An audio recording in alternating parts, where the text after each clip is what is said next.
rocks of the subduction-related blue schist and eclogites, style of folding, thrusting, and similar things. And then obviously he has worked on the eclogites from Oman, as well as he has done similar work in the Himalayas in Pakistan, India, Nepal, Sikkim, Bhutan, and he does regional mapping. He does in mapping, regional mapping and structural study and combination of thermobarometry. So his main interest is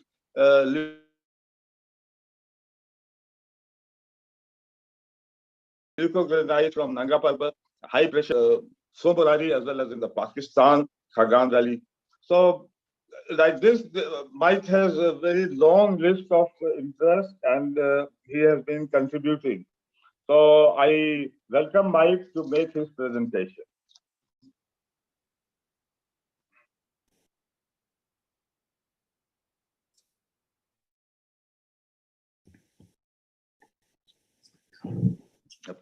Okay, I'm going to talk about the geological processes of operating from what we can see from the geology of the Himalayas. And first of all, I would like to acknowledge with great sincerity the organizers of the HIGC in Delhi for doing a fantastic job. And it's just a huge shame that we can't meet in person in Delhi. Okay. So the title of my talk, Geological Processes and Timing of Subduction Initiation, Ophiolite Subduction, and Crustal Shortening and Metamorphism in the Himalayas. So some of the major questions we want to answer are, when did ophiolite abduction occur? When did the India and Asian plates collide? And when was the maximum crustal thickening occurring along the Indian plate Himalaya? Various models involve one end member as the critical taper model and the other end member as the channel flow model. And finally, how does the Himalayan tectonics affect the thick crust of Tibet? Okay, so here's a picture of the Himalaya taken from the space shuttle as it's re-entering the Earth's orbit, somewhere roughly over Kathmandu, looking west towards along the arc of the Great Himalayas. It's a spectacular mountain range, and it's actually very simple. So all of these structures, the main central thrust, the South Tibet detachment, the Indus suture zone, are all laterally continuous over a distance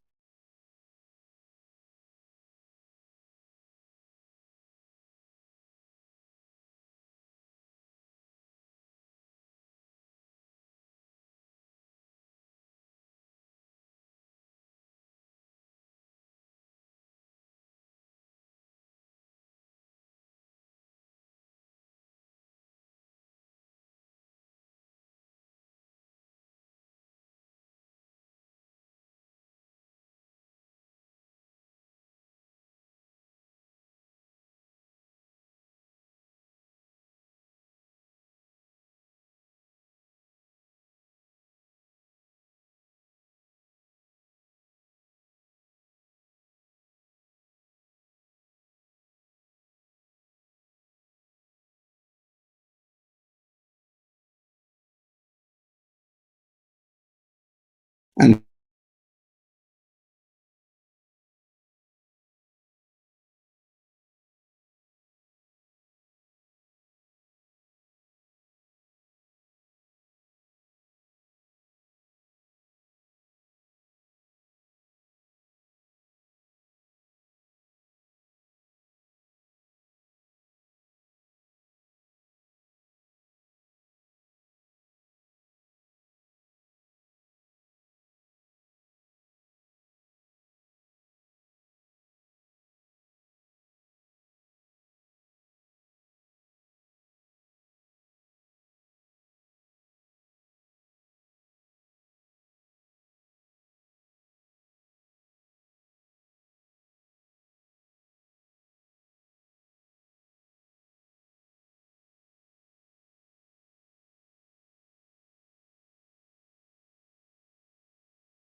Okay, I'm going to talk about the geological processes of operating from what we can see from the geology of the Himalayas.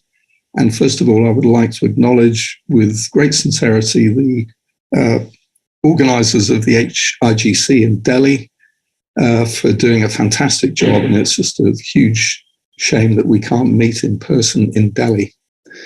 Okay, so the title of my talk, Geological Processes and Timing of Subduction Initiation, Ophiolite Abduction, and Crustal Shortening and Metamorphism in the Himalayas.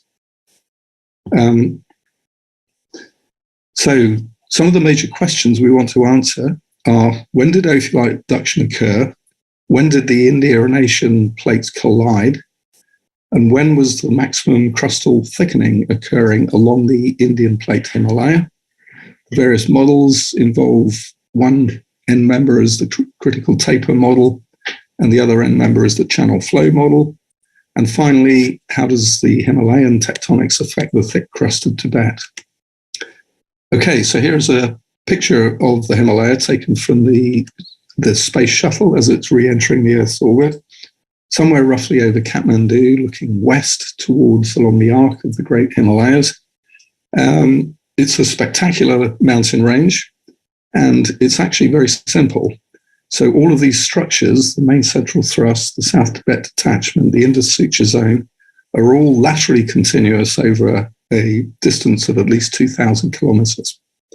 Two of the major processes operating there are, one is the lateral extrusion of the Tibetan Plateau on the left, which is this area of thick crust, 5 kilometers thick elevation, double continental crustal thickness, extruding to the east as a result of the Indian collision, bounded by these huge strike-slip faults, the Karakoram faults in the south-west and the Altintagan Kunlun faults along the north.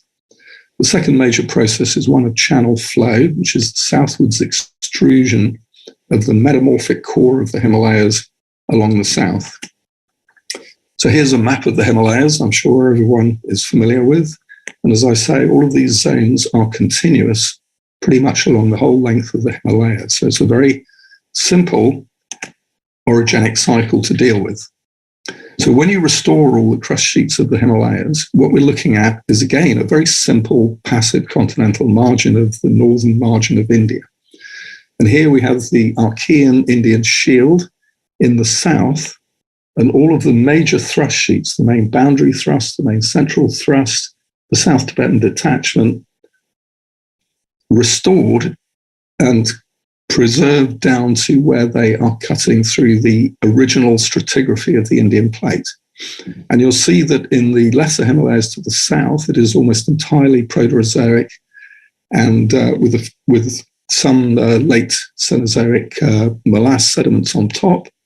As you go into the high Himalayas, we're getting down into the high mantas, which are the Neo-Proterozoic, which stratigraphically overlie the Archean and the Paleoproterozoic of the Indian shield. And as you go towards the north, towards the continental margin, you're dealing with much thicker sedimentary package, which ends up with the Mesozoic sequences of the passive northern continental margin of India. And the one horizon that is common right across this entire mountain belt is the Neo-Proterozoic. It's present on the Indian shield in the lesser Himalayas. It forms dominantly the Sillimanite gneisses protolith in the greater Himalayas, and it forms the base of the Tethyan Himalayas. So the Indian plate was one contiguous plate. There is absolutely no evidence of a suture zone along the main central thrust, as has been proposed by some paleomagnetic papers in the literature. Okay, so to put a summary here, we have the biggest ophiolite abducted onto the northern margin of India is the Spontang ophiolite in Ladakh, and this has a uranium-lead zircon age of 177. It's an old Jurassic ophiolite, and it could be one of the very, very few ophiolites that has a mid-ocean ridge basalt-type geochemistry. This is because it's preserved. There's an island arc built on top of it, the Spong arc, which is an andesitic, dacitic island arc, built on top of the Morb ophiolite. And this has a uranium-lead zircon age of 88. We think this is indicative of the timing of subduction initiation in the Tethyan Ocean. The Dras is part of the Khoestan Island Arc, which is a huge island arc, 50, 60 kilometers thick in the western part of the Himalayas, mostly in Pakistan. And you have to have two subduction zones, one underneath the Spong Arc and one underneath the Dras Khoestan Arc, both different timing. The abduction of the ophiolites and the Dras volcanic arc occurred prior to the closure of Neo-Tethys, probably spanning the late Cretaceous and Paleocene. And then finally, the continental collision, which resulted in the huge crustal thickening and metamorphism that we see today along the Himalayas. So in the west, the Khoestan Island Arc is absolutely unique. It's about a 60-kilometer thick section of crust through a tilted island arc. It shows 120 million years of magnetism, which is quite extraordinarily long. Dominantly calc-alkaline volcanics intruded by I-type granites. These granites are very similar to the Ladakh and the Khoestan and the Gangdesi batholith in South Tibet, biotite hornblende, tonalitic granodioritic rocks. The middle crust is dominantly amphibolites and also intruded by these granites, and the lower crust is composed of a sequence of periddotites, pyroxenites, including the Geological complex garnet granulites, which are the deepest crustal section of the island arc, and the Chilas complex, which is a gabbro-norite sequence that's interpreted as the magma chamber underneath the Khoestan arc. So all that happened prior to collision. How do you define India-Asia collision? You can define it a number of ways, which have totally different timings. One is the first meeting of continental crust, the basement of India meeting the basement of Asia. This could happen several million years prior to the final collision, which is determined by the final marine sediments along the Indus Suture zone and along the northern margin of the Indian plate. The first one we can't really date because you can't see it. The second one we can date, and it has been dated absolutely precisely, from the foraminiferal assemblages in the uppermost, youngest marine sediments beneath the Indus molasse. And these are belonging to the planktonic foram zone P8, which is lower Eocene, 50.5 million years. After 50 million years, there is no evidence of any oceanic sedimentation anywhere along the Indus Suture zone or along the northern margin of the Indian plate. So the post-collisional molasse basin is beautifully preserved in Ladakh, and the diagram at the top shows a reconstruction of all the folds and thrusts in this basin, and it shows all the age constraints we have. So in blue are the paleontological ages based on marine foraminiferal sediments. In brown are detrital zircon ages from the continental molasse sediments, and yellow.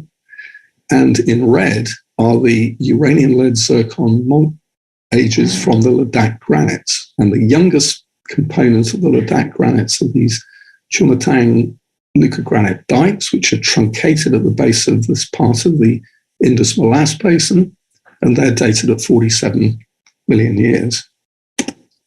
Okay, so after the India-Asia collision, the whole of the Indian plate started folding and thrusting on a huge scale. And this is just one profile down the Zanskar River in the central part of the Ladakh Himalayas.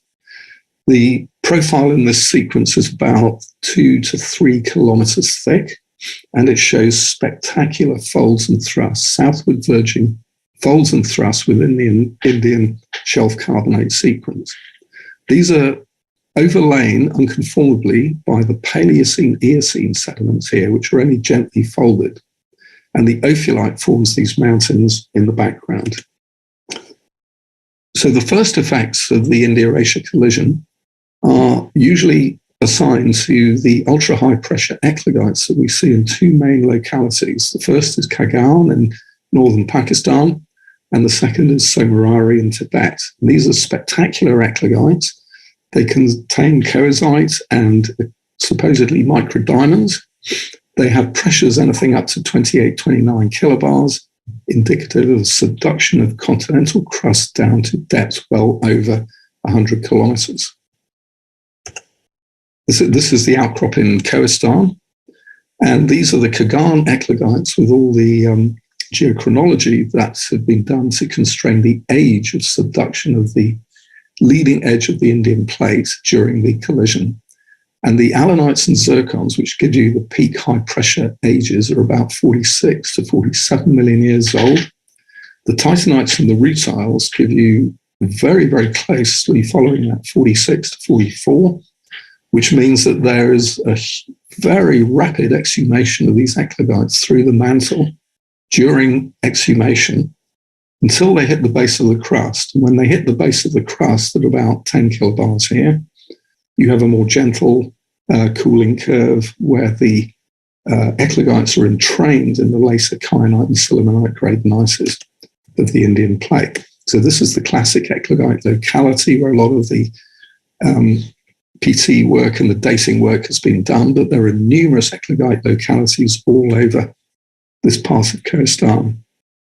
So the cooling paths, the geochronological constraints of the Somarari eclogites in India, again show a very similar trend to Kagan. They show a massively rapid exhumation path from ultra deep subduction of eclogites until they hit the base of the crust. And at this stage here, at about 10, 12 kilobars, they are entrained in the normal kyanite, sillimanite grade metamorphism along the Greater Himalayan sequence. But the big question tectonically is, are these the final stage of ophiolite abduction, or are they the first effects of continental collision, or, as seems most likely, is that one stage leads straight on to the other? So what does crustal thickening look like in the Himalayas? Well, here is another picture taken from west of the Zanskar Gorge, and this is almost entirely in Triassic-Jurassic, unmetamorphosed shelf carbonate sediments. The yellow lines are just picking out folds in the bedding, and the red lines are detachments or thrusts. And this is how you thicken the crust. After continental collision, you thicken the crust by massive isoclinal folding, thrusting, crustal thickening. And as you go deeper and deeper into the section, those rocks are going to be metamorphosed. And this is the beginnings of the greater Himalayan sequence metamorphism that we see. So the entire history of these rocks shows rapid burial by folding and thrusting, clockwise pressure temperature time paths followed by a decompressional heating during decompression from kyanite to sillimanite, sillimanite plus cordierite. And this is the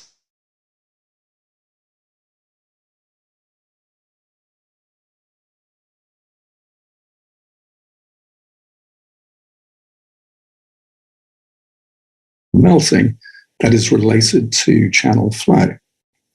So we're relating a lot of the maximum elevation, maximum crustal thickening, timing of peak metamorphism, anywhere between the kyanite grade timings, which are about 40 to 35 million years, up to the youngest sillimanite grade metamorphism and partial melting of the leucogranites, which are generally around 20, 21 million years, but they do extend down to about 15, 16 million years. And that's the timing of channel flow.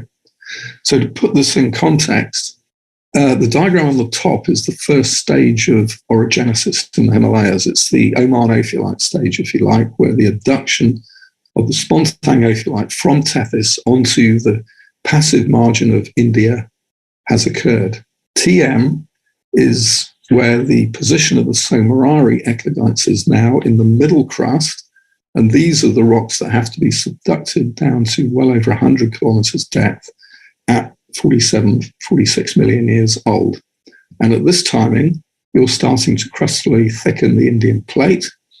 And when the Somarari eclogites become entrained in the lower crust here, they are entrained within the kyanite, sillimanite grade rocks of the Greater Himalayas, and they follow a similar cooling path. So the peak of the pressures in the kyanite grade rocks, 10 to 12 kilobars, we think occurred between 40 and 35, 32 million years ago at depths, lower crustal depths. And then you have a decompression to sillimanite grade metamorphism, which is higher temperature but lower pressure. And this is when all the mignetization, partial melting, and granites fit in. And these form the core of the Himalayas. So this is the channel flow model that was actually first proposed by field mapping in Ladakh and Zanskar and in Bhutan. And this states that the main central thrust zone, which is the base of the channel flow, shows the inverted metamorphism going from structurally the top to the bottom, going from the sillimanite, pegmatites, and leucogranites down through kyanite, staurolite, garnet, biotite, to the brittle thrust of the MCT, the main central thrust at the base. So inverted metamorphism at the base and right way up metamorphism along the Zanskar shear zone or the South Tibet detachment at the top. And both of these ductile shear zones were operating at the same time, generally between 21 and 17, 16 million years. And it's only one place in the entire Himalayas that you can actually physically map and walk on these isograds from the right way up at the top around to the inverted in the base. And that is in the western part of the Indian Himalayas, above the Kishtwar window, where you traverse westwards into the Kashmir Himalayas, where you can actually physically map the inverted isograds swinging around to link up to the right way up isograds beneath the STD.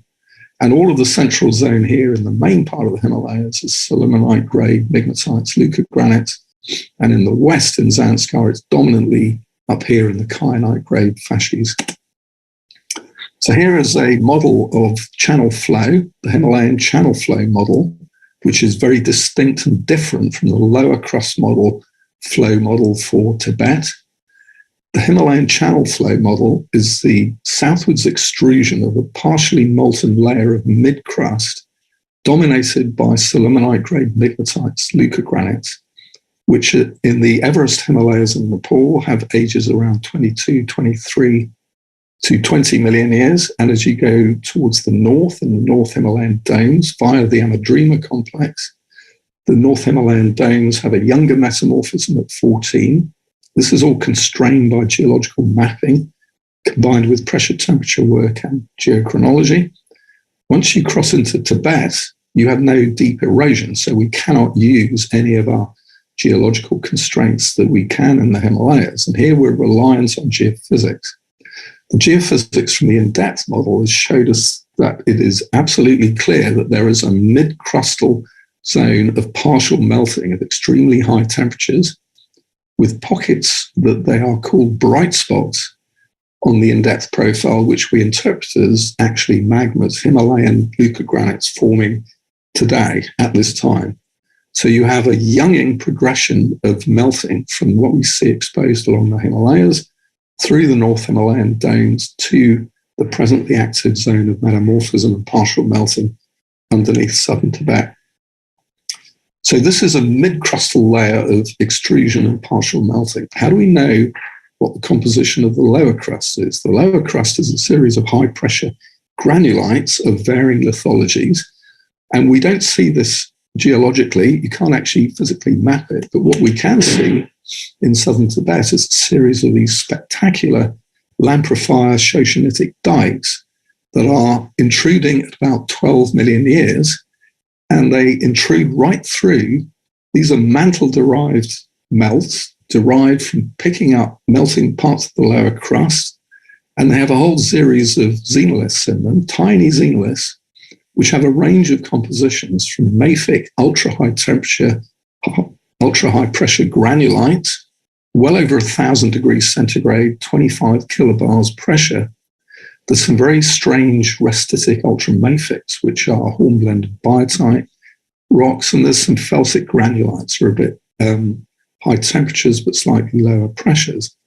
And we've picked out xenoliths in these, picked out zircons that you can date using uranium, thorium, lead, and these are all in the range of 16.8 to 14.4. So we know at this time that the crust of the Himalayas was thick, very thick, and very hot. And these xenoliths are the evidence for what is occurring beneath the ductilely extruding channel flow of the mid-crust. Another major tectonic feature of the Himalayas is the South Tibet detachment, which is definitively a low-angle normal fault. This low-angle normal fault has offsets of well over 100 kilometers, as you can see by mapping along the Rongbuk Glacier north of Everest. And it puts unmetamorphosed sedimentary rocks over high-grade metamorphic rocks of the GHS. And Dhaulagiri is one of the only two 8,000-meter peaks, the other one being Annapurna, which is within the Tethyan Shelf carbonates. Most of the other high peaks are down here in the upper part of the Greater Himalayan sequence. And we have three rocks here that we can define the pressures and temperatures from.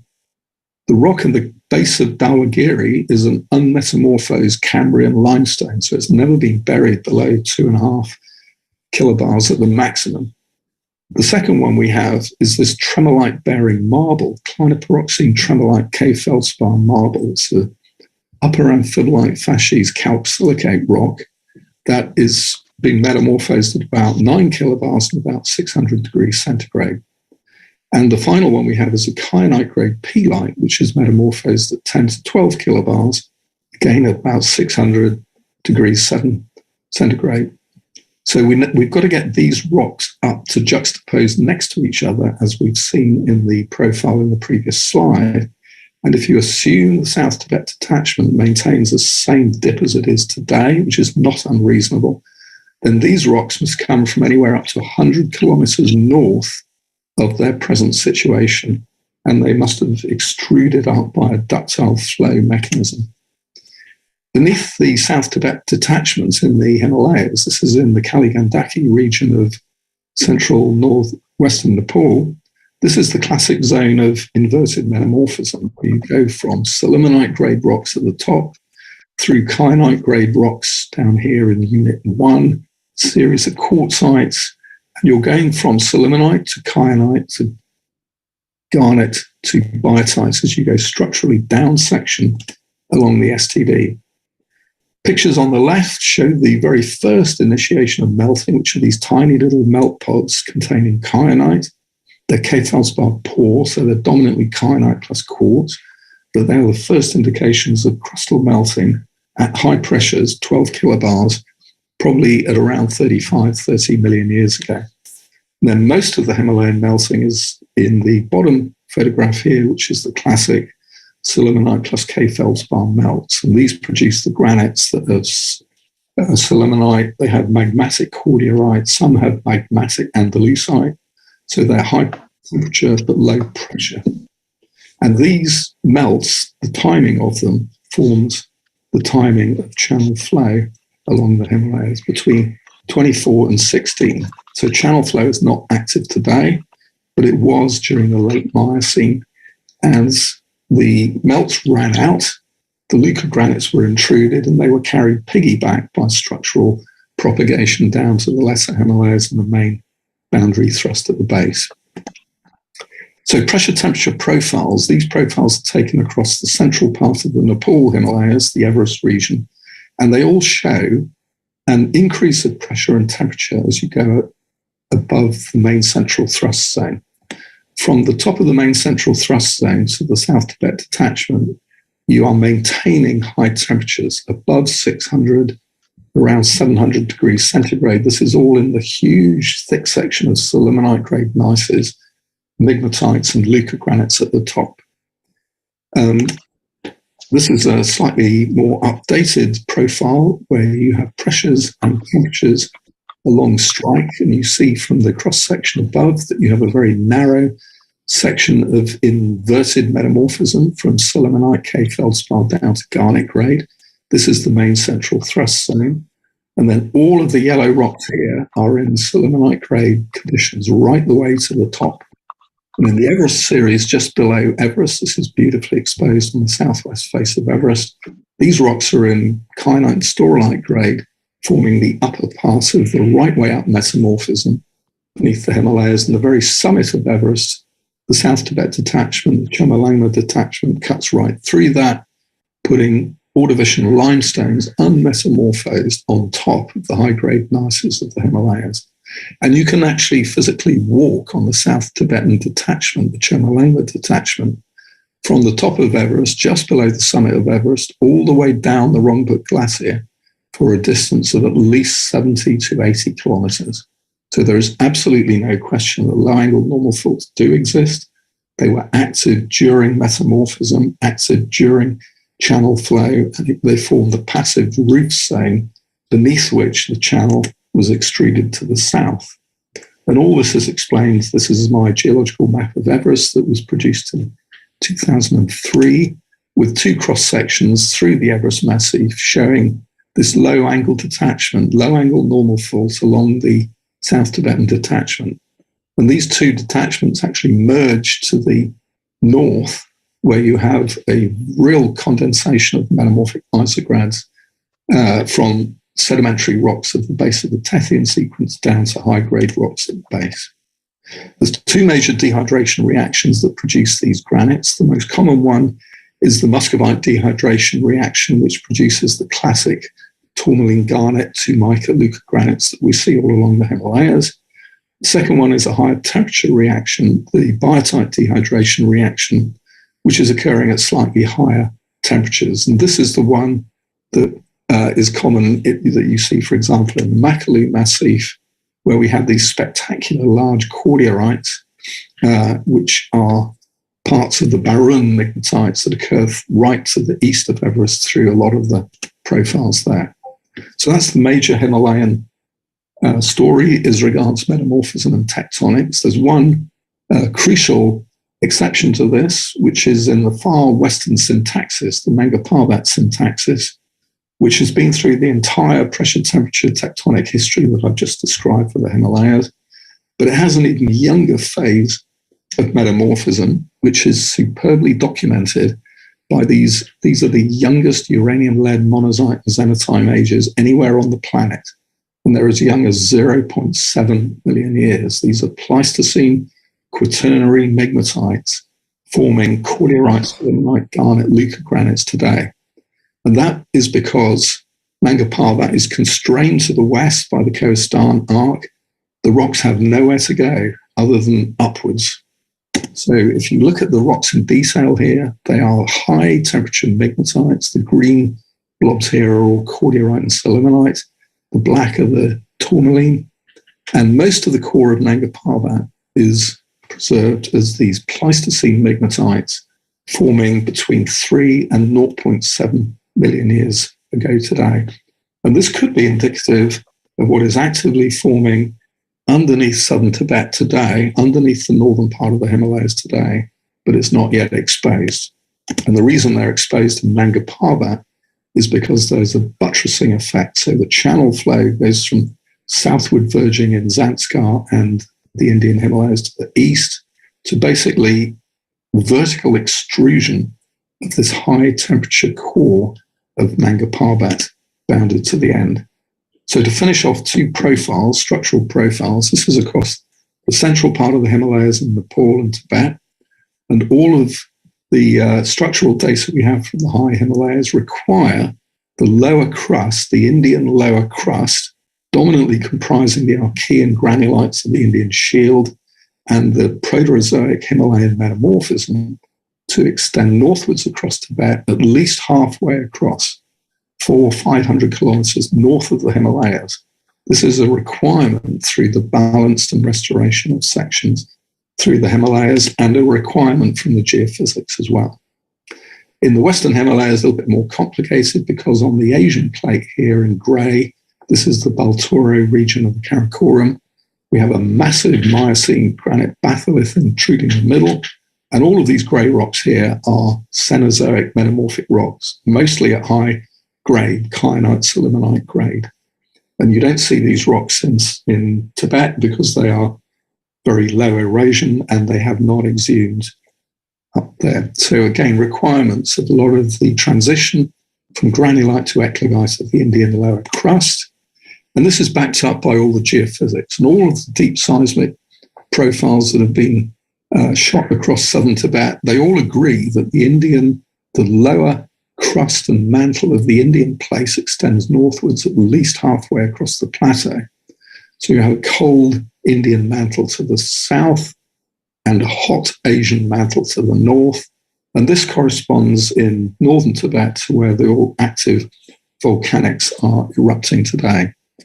So the picture in the Himalayas is a nice picture of very steady state orogenic effects. We've had 50, 60 million years of orogenesis, and this is still happening today, as was evidenced by the April 2015 Gorka earthquake, where it showed that the main Himalayan rupture occurred down here underneath the northern parts of the Kathmandu Basin.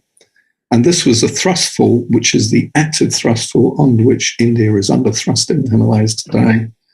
This earthquake caused a horizontal slip of up to 5 meters. There's about 150 kilometers of the fault zone ruptured, and the whole thing tilted to the north. The big problem was that there was no surface rupture, which means that this massive amounts of strain is built up underneath the central parts of the Nepal Himalayas, and it's just waiting for the next earthquake to release that strain, which will affect one of these active thrusts in the south. So there's a huge danger of future earthquakes in parts of the Himalayas. Okay, thank you very much. And again, an enormous thank you to all the organizers of the IGC in Delhi. It's a great shame that we couldn't get it online, but I look forward to the next conference we have in India. Thank you very much. Thank you. Thank you very much, Mike. It was very nice. In such a short time, you could cover the whole gamut of things in the Himalayas. Just for the audience to know that me and Mike, we were together as postdocs at University of Leicester. I was working with John Tarney, and he was doing work with Brian Windley. From that time onwards, we have been working, and still we are working with one of the PhD scholar working with us. So thank you so much, Mike, and we look forward that we will be again getting chance to come physically to the Himalayas and do some work. Thank you so much. So now I have the pleasure to introduce Mike Vickel. He is a fellow of the Royal Society and emeritus professor at the Department of Earth Sciences in Cambridge. Mike is again one of my collaborators, and we have done lots of work with him. His main interest that you all know should know that he has worked on the tectonics and climate control on the silicate weathering in the Himalayas and other parts of the world, magnesium isotope budget of the modern ocean, constraints from riverine studies. Now he's going to talk also on the geological carbon storage, which is going to be very interesting, fluid flows and CO2 fluid and mineral interaction during the CO2 storage in the sedimentary basins, relative contribution of silicate and carbonate rocks to the riverine strontium flux in the headwater of Ganges, isotopic constraints on the structural relationship between lesser Himalayas and the higher Himalayas that we did together, volume and many other things, obviously. And then very, very interesting. He started with very hard rock, Archean rocks, and he did very good paper with the volume and composition of melt generated from the extraction of lithosphere and extension. Similarly, potentials of Archean mantle, evidence from Comatrial. So those were very highly cited papers. And then the Himalayan metamorphic CO2 flux, quantitative constraints on the hydrothermal. Recently, we have worked on the eclogites using the isotopes and then putting constraints on their protoliths. So these are some of the, although Mike again has a very long list of publication and lots of interest in right from Archean to the present. So I welcome you, Mike, and please make your presentation. Thank you so much. Thank you, Tala.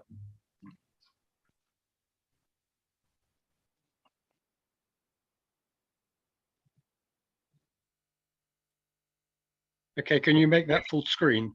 Great. Yes. Okay, well, again, I'd like very much to thank the organizers of IGC, who had an enormously difficult job with the cancellation of the in-person meeting and have finally managed to put on this virtual meeting.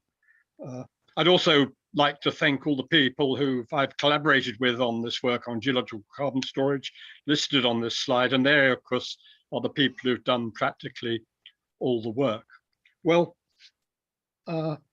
geological carbon storage is going to be essential if we're going to limit the impacts of climate change. And the next slide shows why.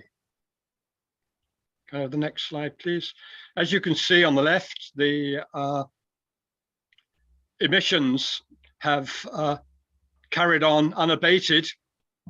And the only thing that impacts emissions are a series of financial crashes, for example, 2008, small dip, or COVID, which caused a rather larger dip in 2020.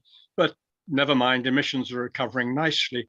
And the result is that atmospheric CO2 levels shown on the right are going up exponentially with no diminution at all. So what are we going to do about it? On the next slide, top left, we can see models for trying to keep temperature rises by 2050 down to 1.5 degrees or 2 degrees. The brown curve shows what we need to do if we have little removal of CO2 from the atmosphere. We have to cut, this is emissions, we have to cut emissions drastically, starting in 2020 and going down virtually to zero by 2030. Well, it's already 2022. We've made no dent in cutting emissions. It's really significant. And you can see that even for 1.5 degrees, if we have high CO carbon removal, or 2 degrees with moderate carbon removal, we still have to start working on it. The result is we're going to overshoot significantly on climate change. We're not going to make these targets. The lower graph on the left shows the amount of carbon removal needed. This is in gigatons of carbon, not gigatons of CO2. And it's suggesting to make the targets shown above, we need at least 2 to 4 gigatons of carbon removal by 2050. The reality is we're going to need much more. And we can do some of that by moderating the surface, growing forests, but I think that's rather dubious. We need to grow forests to replace the ones we're cutting down. We won't have nearly enough capacity. We're going to need geological carbon storage. And the next question is there enough capacity? The map on the right shows an estimate of Indian carbon storage. In saline aquifers, there's an estimate, there's about 80 gigatons of carbon storage available, and then maybe similar amounts in basalt, so that's much less well researched. The problem is we don't know really much about these potential storage sites. Well, is geological carbon storage safe? Does it work? The next slide shows us properties of CO2, and CO2 is rather a fun fluid. It has a critical point at quite moderate temperatures, 31 degrees, 7.4 megapascals. That's about 740 meters water depth. So above pressures above that, temperatures above that, CO2 is a supercritical fluid. And we can look at the density properties on the right, density against temperature. And we can see that if we go above the critical point, densities increase quite markedly. And if we look at a typical geothermal gradient along which we might store CO2, if we go deeper than about 750 meters, 800 meters, pressures of 8 megapascals, the CO2 density is about 0.8. It's lighter, less dense than water. So when we inject it in the ground, it'll tend to rise. We need to trap it somehow, but it's quite dense, so we can store it moderately efficiently. The next slide shows a successful attempt at CO2 storage. And there's a series of large projects that have successfully injected CO2 for quite a while. One of the best known and oldest is Sleipner in the North Sea, which now stores about 16 million tons of CO2 at depths of 800 meters and more. They started this storage because there's significant gas and the gas they're extracting from greater depths. Norway put a tax on CO2 emissions, so it's cheaper to storage. It shows a small tax on CO2 emissions can make a big difference to CO2 emissions. And here they pumped it down and stored it into Sierra Formation, a very porous sandstone. And on the right, you can see seismic images of this. The bright Spots are where we have CO2 stored. It caused significant reflections. And in fact, it illuminates the structure of the reservoir. There's a series of thin mud horizons in the reservoir, less than a meter or so thick. CO2 pools under these before escaping towards the top of the reservoir. The next slide shows we can do simple modeling of the reservoir. And the two left-hand images show structure of the reservoir, cap rock topography. It forms a shallow dome that traps the CO2. It's rather elongate. The next slide shows the thickness of the CO2. No, go back. The next picture shows the thickness of that top layer. And then we can measure the thickness of the CO2 there. The top slide shows thickness of CO2 against a color scale at the bottom. And you can see its thickness in this top layer goes up to about 12 meters. And the thickness estimates are rather by some rather clever seismics done by one of our students, Lawrence Cowton. And then we can model the thickness of this. And again, what we want to do is understand the structure of the reservoir, and no constant permeability model gives us this structure. So using a simple vertically integrated flow simulations that we can do lots of computations on, unlike numerical modeling of reservoirs, which involve large meter or 10 meter scale blocks that take a lot of computer time, we can basically calculate a permeability that fits this structure. And the permeability structure it comes up with is a high permeability channel with a 20 Darcy permeability versus the average reservoir of 3.5. And the lower diagram on the right shows the successful runs that mimic the image CO2 very nicely. Okay, so large scale CO2 storage works. And importantly, we can infer quite a lot about reservoir properties if we can observe our data nicely. And that's going to be important for understanding more about reservoir behavior. So what are the problems? The next slide shows on the top left some of the problems that people come up. And the first one is, will the CO2 or CO2 dissolved in brine forming carbonic acid corrode cap rocks? I'll come back to that briefly. Will it migrate up faults, and what happens? And some other potential problems. Will it cause overpressure that causes earthquakes? What about old drill holes? Well, we can avoid those by not overpressuring our reservoirs, sealing old drill holes. But against those potential problems, there's a series of processes that stabilize storage. The first, and volumetrically probably most important, is residual capillary trapping. This is shown bottom left, where we've got a X-ray 3D microtomography image of a core experiment. The red are minerals, mainly quartz. The core was flooded with CO2 till it was virtually saturated. Then it was flooded with water. But you can still see there's some CO2 left trapped. Those are the dark images in the X-ray, and the green is the brine that's flooded the core. But basically, somewhere between 20 and 30% of the CO2 remains trapped. So if we have a CO2 plume migrating, it leaves a lot of itself behind. And this is a model in the middle right, where Mark Hess and students injected a volume of CO2 and then let it flow up a model aquifer for 3,000 years. And after 3,000 years, 70% remains trapped, and the live CO2, the red bit on the diagram, is still flowing upwards. So that's one form of trapping. And we know that'll work quite well. Second trapping, which we understand much less about, is the CO2 will dissolve in the brines. And when it dissolves, you can dissolve 4 or 5% CO2 in brine by weight. It makes the saturated brine denser, so it'll sink, which is a good thing from storage potential. Some of this sinking may cause convective mixing. We may also get reaction between brines and minerals in the reservoir. They're surprisingly fast, and particularly in basalts, they've been shown in Iceland to become a dominant form of storage, but less so in silicate reservoirs. Well, what I want to do, so it's quite possible that we can store CO2 in unconfined aquifers, and this could be important for big countries, both like China and India, with a lot of offshore storage, but not necessarily well endowed with closed traps. But anyway, for the rest of the talk, I want to talk about dissolution trapping. And this is very poorly understood because the scale of dissolution depends on diffusion distances of the centimeters, whereas nearly all reservoir models are on scales of meters or tens of meters. They can't model dissolution trapping. And if they tell you they are, they're lying, basically. So let's have a look. And the only way we can study at the moment is by looking at some natural analogues. And we've been working on the Colorado Plateau, where there's a whole series of natural CO2 reservoirs. These are shown in blue on the map. Most of these are sealed, they don't leak, and they've been extensively exploited, and the CO2 taken off mainly to Texas for enhanced oil recovery.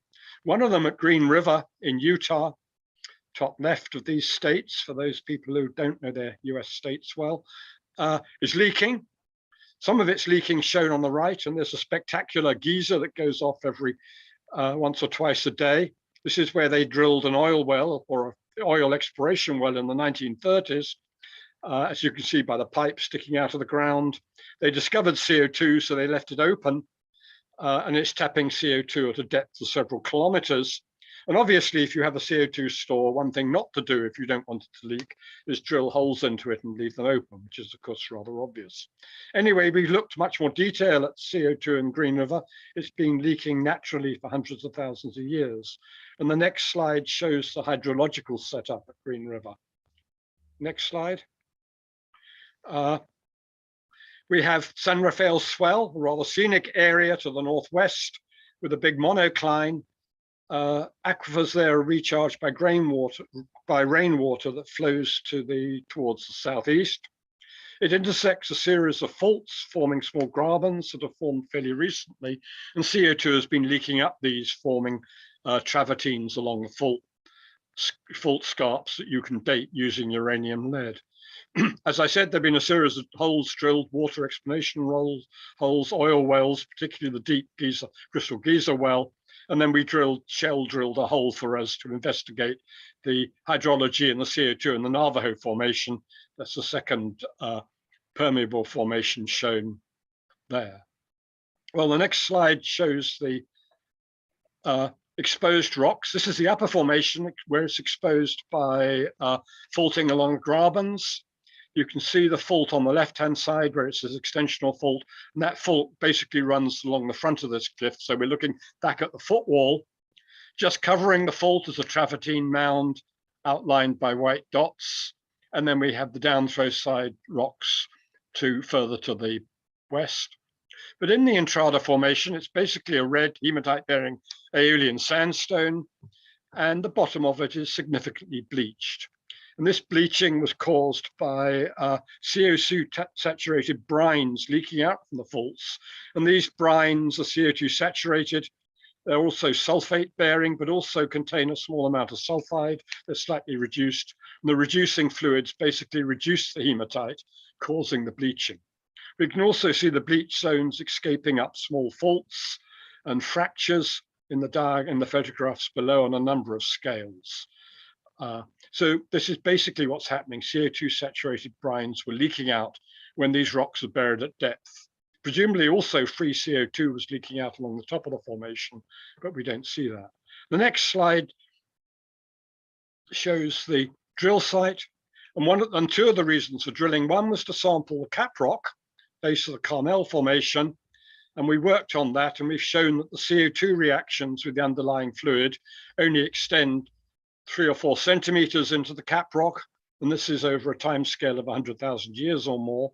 And secondly, the fluid rock reactions actually decrease the permeability of the cap rock, which is very slow by precipitating minerals. That's been done and published. The next thing we did was when we drilled, we sampled fluids to see what the CO2 content did. And on top right, we show high pressure sampling of the fluids. We did pH measurements at pressure, and we titrated for total CO2 at pressure. The other thing to note, bottom left, is that the core we recovered from this reservoir is all bleached. Normally the Navajo were exposed as a delightfully red hematite sandstone. Where you've had CO2 brines, it's bleached. Okay, we look at the composition of the fluids we sampled on the next slide. And as I said, we could measure CO2 contents by 2 methods: CO2 from titration with potassium hydroxide, CO2 from measuring pH at pressure and alkalinity. And they do agree nicely. And to our surprise, the fluids from the bottom are actually CO2 saturated. They drop below saturation towards the top. And what this means is since CO2 saturation drops off significantly with pressure at these shallow depths, we're only down at 300 meters, the brines coming up the fault zone must be degassing free CO2 as they come. So let's look at a model for CO2 flow of the brines and CO2 on the fault zone in the next slide. And we can see we've got the major fault and maybe a minor fault that cut the drill core cut. We must have CO2 charged brines that are flowing along the bottom of the reservoir, like in the Entrada. They're denser because they're more brine rich, and they're denser because they contain a lot of CO2. CO2 will be escaping and flowing along the top of the reservoir. When drilling, we also encountered significant CO2 in the Entrada sandstone, which was a surprise to us because it's really open to the surface. Also a surprise to the drillers, slight embarrassment as bits of drill pipe blew out of the drilling, but we're not really meant to talk about that. So it shows in these heterogeneous formations, CO2 is actually surprisingly well retained. So can we model this? The next slide shows numerical modeling of the CO2 flow. This is one of the tough two grid type models. And what we've got here, that's the 3D block diagram, but the groundwater flow, which is measured by numerous measurements of groundwater head in the shallow water wells and so on, is actually flowing along the fault system here. And we can model it by having a section of injection of CO2 brines from the faults along about 2 kilometers. And in this situation where we've got groundwater flow, if the brines flow out from the fault for any significant length of time, more than 1,000 years or so, you get a steady state situation where the rate of flow outwards is balanced by flow along. So the brine plume, if you like, extends a limited distance, which is a function of the flow along the fault and the amount of brine coming out. It goes on extending and expanding downwards through time. This means we can use the extent to calculate the rate of flow of brine out of the fault, which is about 0.4 meters a year. And the next slide shows that we can then quantify the amount of brine coming out and work out how far it comes out. So we've got, top right diagram shows we've got about 2.4 by 10 to 5 meter cubes of brine flowing out of the fault. That's carrying about 6,000 tons of CO2 a year into the Navajo Formation. Top left, we can look at the model saturation in this model, and we can see that the fluids on the left are saturated and the plume extends as far as shown in terms of distance to the fault. Saturation's high in the reservoir, are high in the model. This is partly because we have free CO2 degassing, probably dissolving in the brines up there, shown bottom right. Also, because the reservoir is heterogeneous, so the simple flow model in a uniform reservoir won't capture the fact there's order of magnitude permeability differences in the sandstone. Although it's a homogeneous sandstone, even the most homogeneous sandstones have these permeability variations. And that makes actually a lot of difference to the CO2 flow. Well, we've got a measure of how much CO2 comes out in this horizon. If we go to the next slide, we can calculate what will escape to the surface. And as is typical, you can see we have 3 or 4 permeable horizons here: White Rim Sandstone, Wingate Sandstone, Navajo Sandstone, Entrada. We're looking at the Navajo. If we had CO2 flowing out at the rate we've calculated, 6,000 tons a year of CO2 coming up in brines in the fault. Most of that flows out into the Navajo, in fact, so we lose 94% of that into the Navajo. If we then had it going through another aquifer, we'd only have 360 tons escaping. Again, most of that would be lost into the aquifer. And by the time we get to the surface, we have about 1.3 tons a year. This is consistent with long-term emissions at the surface, which has been estimated from travertines by Burnside et al., who dated them, did volume estimates and groundwater flow rates. And what it means is you have 3 aquifers, each time you get a sort of power law reduction in CO2 escaping. So even if we have a fault zone with significant sea coming up, go through 3 aquifers, we only find that 0.02% of the CO2 escapes at the top. That's very lot. So this is a good field example that dissolution could be really significant in stabilizing CO2 in storage reservoirs. And as I noticed, time is running out. There's not time to talk about a lot more. So if I go to my concluding slide, geological CO2 storage is going to be safe, secure. It's been demonstrated. And in fact, these additional trapping mechanisms, capillary and dissolution trapping, will probably make unconfined aquifers safe. They'll basically make it cheaper because they'll decrease the risk. And when we have CO2 storage at scale, storing 10 gigatons or more of carbon a year, i.e. the same scale we're emitting it now, small changes in cost are going to be very important for society. There's a lot more work to be done on understanding the controls on dissolution trapping, capillary trapping, particularly the impact of rock heterogeneities. It's very difficult to do in models. We can model it, but we need to do field experiments to recover what actually happens. And that is going to be very important. Anyway, thank you very much.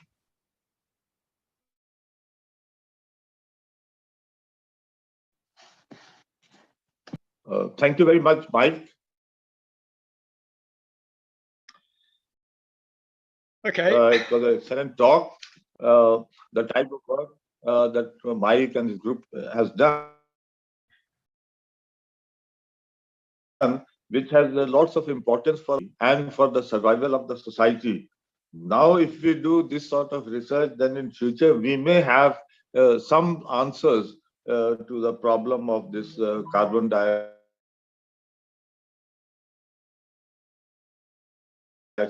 and the temperature. Thank you, Mike. It was very nice to see you also, and I hope that in Himalayas still, now that pandemic is gone, looks like it is gone. And for the audience, if they have any query or questions, they can put it in writing, be replying to their queries. So I thank you all, and I thank you for such good presentation. Thank you so much.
हाँ संगीता, अब मैं आगे वाला programme इसी पर कर सकता हूँ या मैं फिर से डीलिंग करके वो दूसरे में जाऊँ?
Okay, we are live. So, sir, we are live now. Okay. Okay, wonderful. Start your Okay. Martin, I'll introduce you to the audience.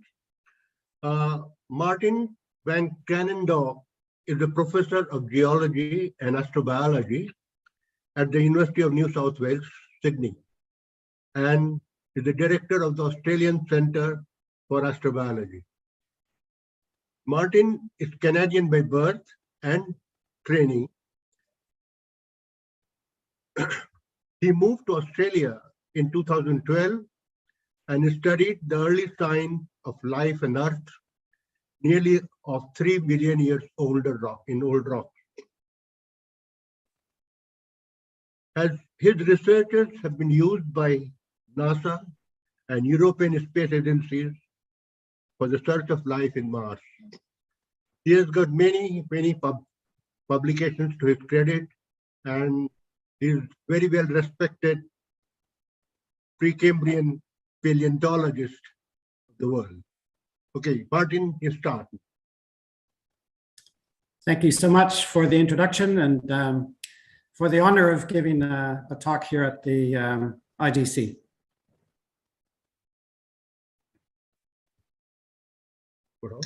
Welcome to this talk on microbial life on an alien world, the habitats of life on early Earth.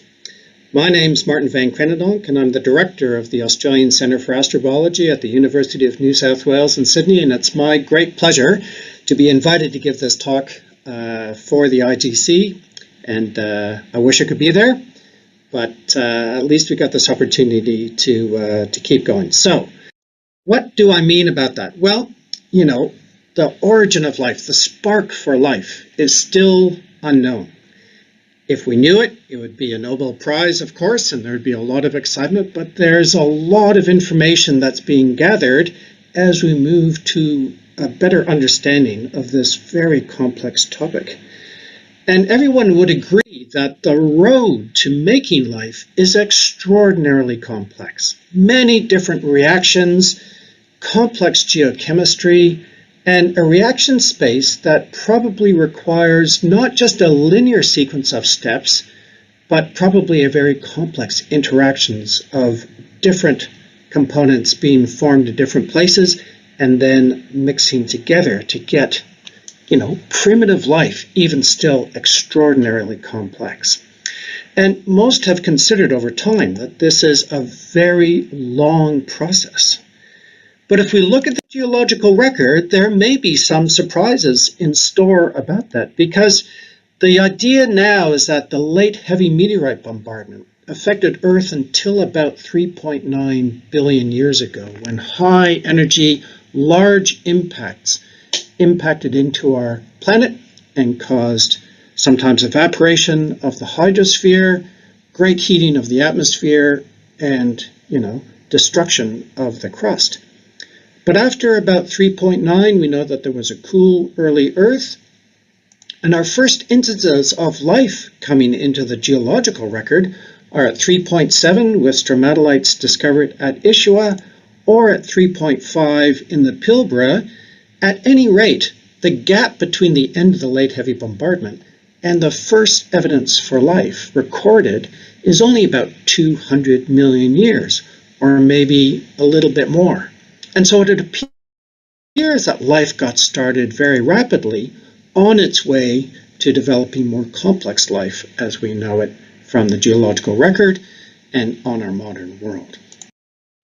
But in what environments did that life get started? Well, there are two dominant hypotheses which have actually a lot of similar components that focus around the interaction between hot water and rock, making geochemical complexity. On the one hand, we have the situation in the deep oceans where water circulates through cracks in the oceanic crust, interacts with the basaltic crust, and then returns to the surface in either hot black smokers or warm white smokers, which are more alkaline in composition. On the other hand, we have the idea that perhaps life got started in hot springs on land, where there's also hot water rock interaction, but instead of the oceans, we have isolated pools or fields of geothermal environments. And so what we're interested then is really two main components. How do we look at this? We look at it in terms of the ability to generate chemical complexity, and perhaps through the geological record, to look for clues from the habitats of primitive life. In the first case, we know that the models for origin of life at deep sea vents, hot water rock interaction can produce some complex chemistry, including the formation of organic molecules, and these reactions that have generated a lot of excitement about this idea in the literature. But there's a problem with an origin of life in the oceans, and it's called the water problem. It's counterintuitive, but to make the earliest molecules, the energy for bonding simple molecules into more complex molecules comes from being able to eject a water molecule. That gives the energy to bind the molecules together, from simple amino acids to proteins, from sugars to carbohydrates, and from sugars with base pairs into nucleic acids. You can see it's the ability to kick out water that drives it. So you need wet-dry cycles. And as a colleague of mine, David Deemer, wrote in 2011, you can heat a solution of amino acids in water forever, but no polymers will produce. On the other hand, polymer synthesis can occur if the amino acids are in a dry state. The source of energy is that water molecules have the potential to leave the system. In fact, if you add complex molecules into water, they break down unless they're protected by membranes of life and so forth. There are many other components about an ocean model that are problematic. So we just heard that the oceans are too wet. The oceans are also too salty for a number of reasons. They're too dilute. Any components that are made are then lost into this vast homogeneous reservoir. And so it turns out that the oceans may not have been the setting for the origin of life. Instead, many people are now advocating for an origin of life on land, where wet-dry cycling through geyser eruption, through evaporation, through the physical upwelling and downdraw of water can cause wet-dry cycles to produce these complex polymers, including RNA. And the other thing that hot springs have is the ability to concentrate elements. Because they're not dilute and because they're geochemically so variable, some pools get enriched in boron, some in arsenic, some in sulfur, some in iron. We have examples of all of these on the modern Earth. And it's this kind of aspect in pools that are separated sometimes only by tens of meters that's so exciting about generating geochemical complexity. Hydrothermal pools on land are also made of fresh water, and that provides the ability to make these lipid vesicles, the protocell membranes that in fact can encapsulate and concentrate organic matter. In the oceans, this process doesn't work because the salt breaks down those membranes, as David Deemer has shown. And in particular, hot springs have the ability to exchange information and generate more complexity because of the variability at the surface. And here's one of my favorite examples from Rotorua in New Zealand. This is Champagne Pool, which is neutral pH, about 70 degrees Celsius. It's precipitating gold and arsenic and has cyanobacteria around its margins. But over this beautiful wet center terrace, it's exchanging information with a highly acidic pool, pH of 2.5, a hot pool, and here you can see the sulfur precipitating out. There's an exchange of information that promotes chemical and energetics diversity. So we're very excited about hot springs, as many people are, about a potential site for the origin of life.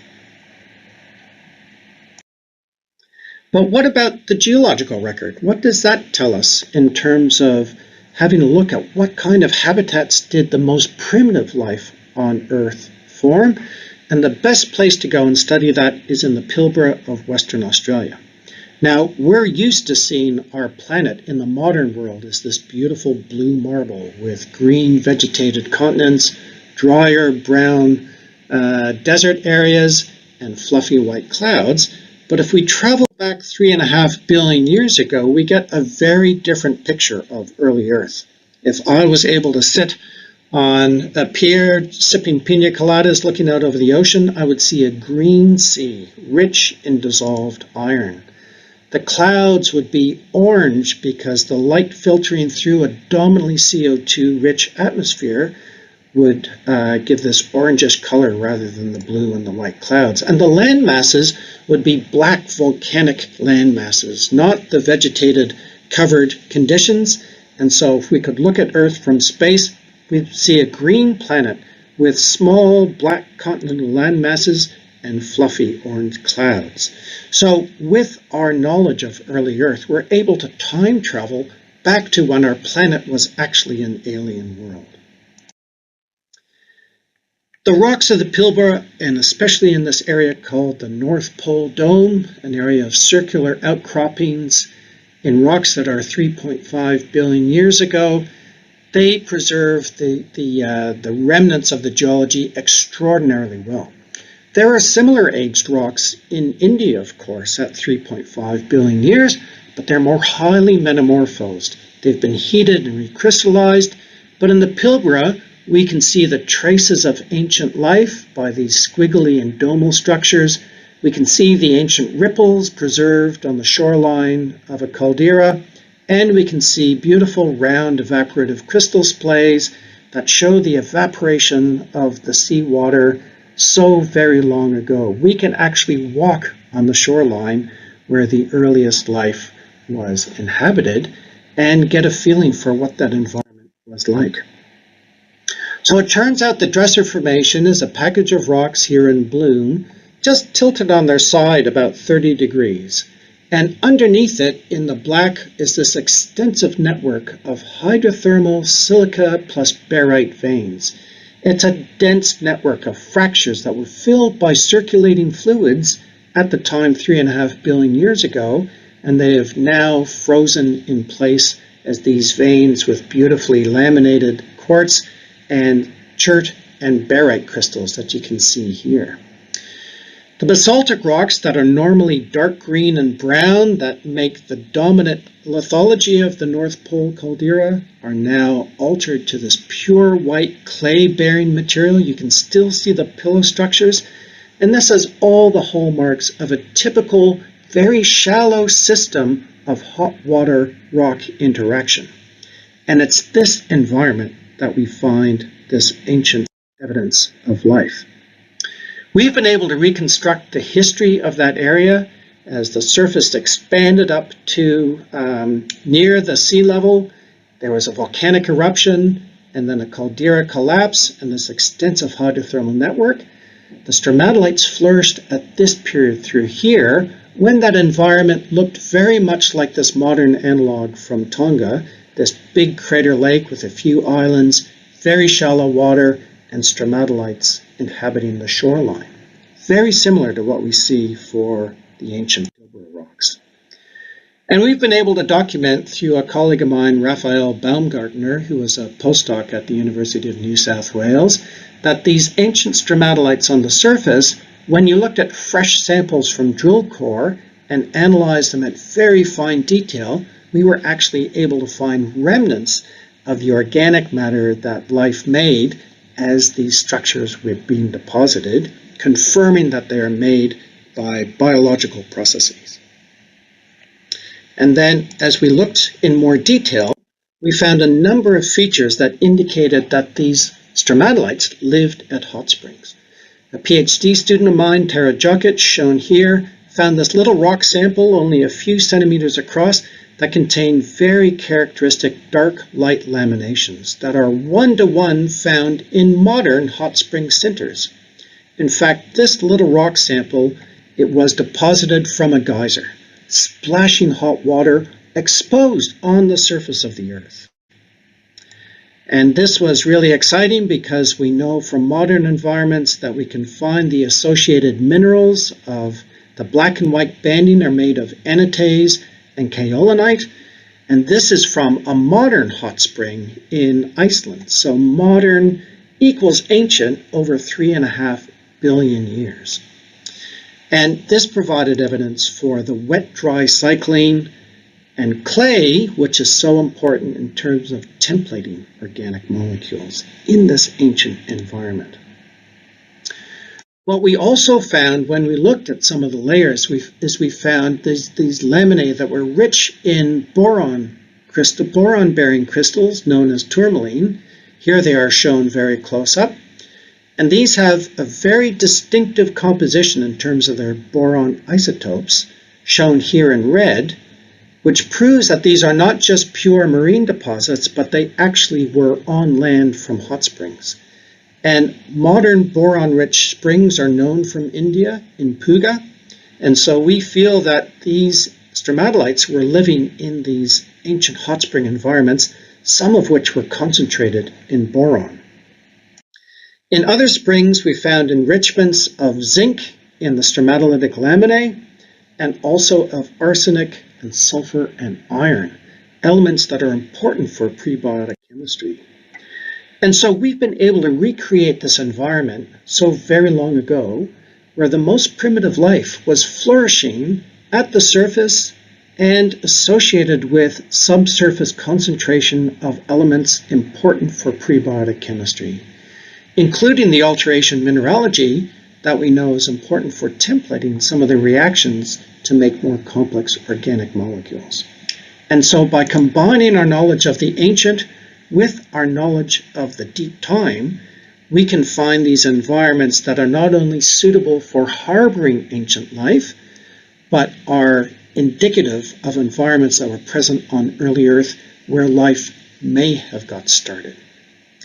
And this has important implications for astrobiology and the search for life on Mars, because on that ancient planet, with crust exposed between 4 and 3.5 billion years ago, have been found deposits from hot springs. And so we're excited to be able to present this idea, and I now am happy to pass over to my colleague Kathleen Campbell, who will develop this idea further. Thank you very much.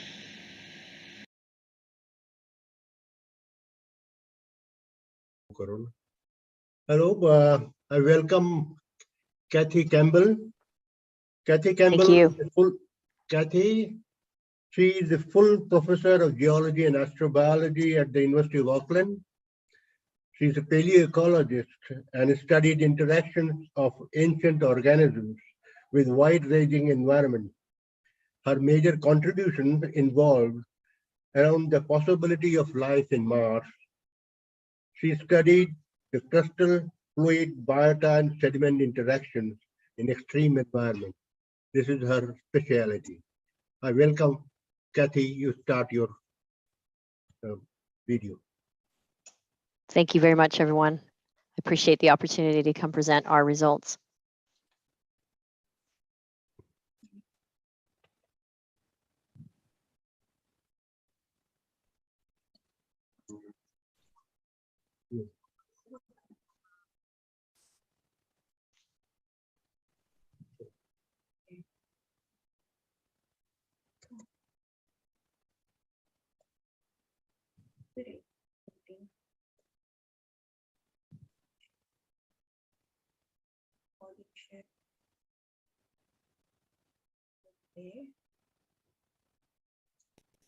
Kia ora. I'm Professor Kathy Campbell from the University of Auckland, and I'm honored to be able to give this presentation today to you in regards to hot springs and the search for life on Mars.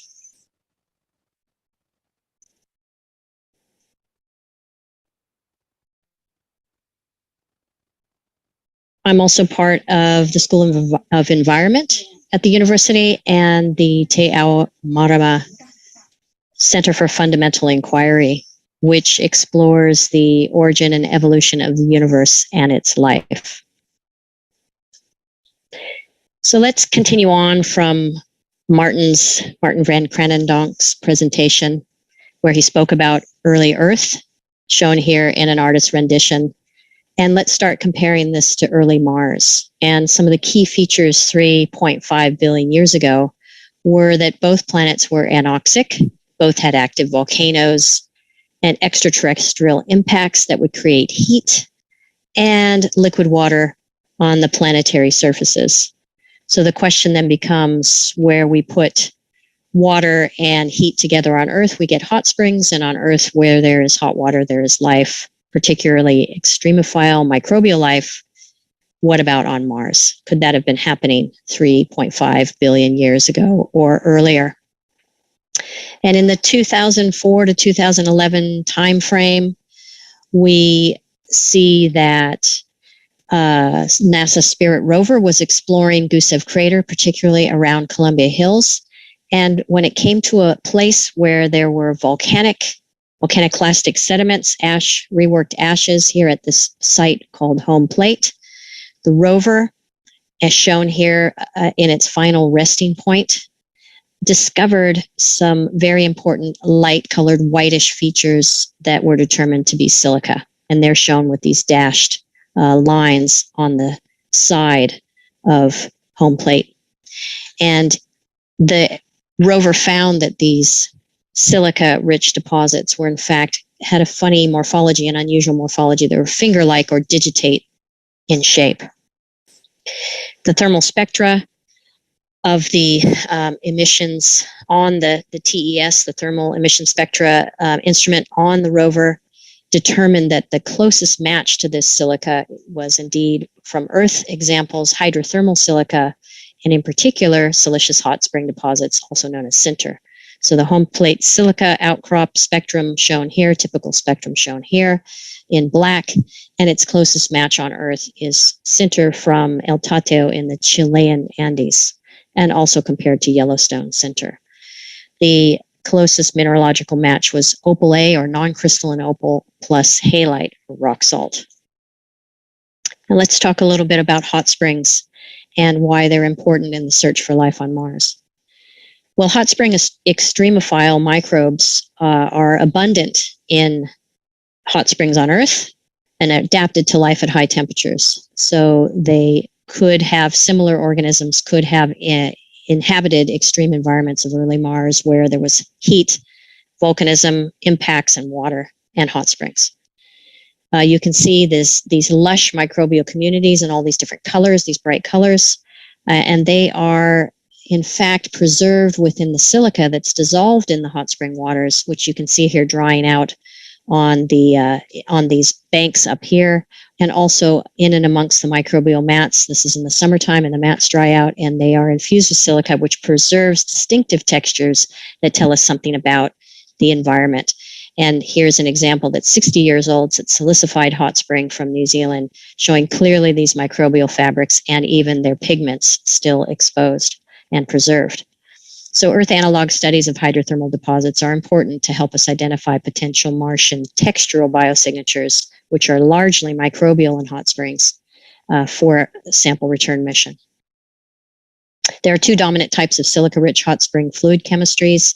Left, you see acid sulfate hot springs, low pH, mainly destructional features, meaning that there's a lot of corrosion from the acid and remobilization of silica from volcaniclastic deposits, with very thin sinters that form, as well as other mineralogies like sulfur, shown here in bright yellow. We also see on the right alkali chloride sinters and hot springs of near neutral to high pH. They form constructional features of almost pure silica composition. And we see here these big sinter aprons, thick sinter aprons that are forming draped in these colorful microbial mats. Now, geothermal systems and active volcanic terrains have variable distributions of different kinds of fluids and deposits, with the recirculating meteoric groundwater being heated up and convecting upwards when coming into contact with shallow magma chambers. If those fluids then collect carbon dioxide, hydrogen sulfide, and salt, and the rock-water interactions then the fluids acquire solutes and also dissolve silica from the country rock. If that rises straight up to the surface and discharges, then we have chloride waters, boiling springs, geysers, and clear waters, and thick centers forming in these outflow areas. In areas where there's been a chance for two-phase boiling to occur in the shallow subsurface, then hydrogen sulfide rises with the steam, creating an acidic steam condensate when it mixes with shallow groundwater to form the steaming ground, fumaroles, mud pots, and collapse pits of acid springs with acid sulfate waters and thin centers. In the alkali chloride system, we have sedimentary facies, models that have been developed over many years by various research groups, including my own, where we have clear temperature and pH temperature gradient from the proximal apron close to or above 100 degrees Celsius going out to the geothermally influenced marsh areas at around ambient temperatures. And the center that forms in these center aprons from proximal, middle apron, distal, and out to the marshes have many kinds of microbial mats that are preserved in the silica, and then give us these predictable textural distributions in these gradients, which we can then apply in models, for example, on Mars, and searching for hydrothermal silica type signatures, morphological signatures on Mars that may tell us that there were microbes present. And even in the vent areas themselves, which don't show any visible signs of, or very few visible signs of microbial mats, there are in fact microbial biofilms that are involved in the formation of features, growth features that are particularly diagnostic of the vent area. For example, different kinds of geyserite, nodular, spicular, the needle-like form, and even radiating macrobotryoidal geyserite. So these are all different forms of geyserite that form in the vent area.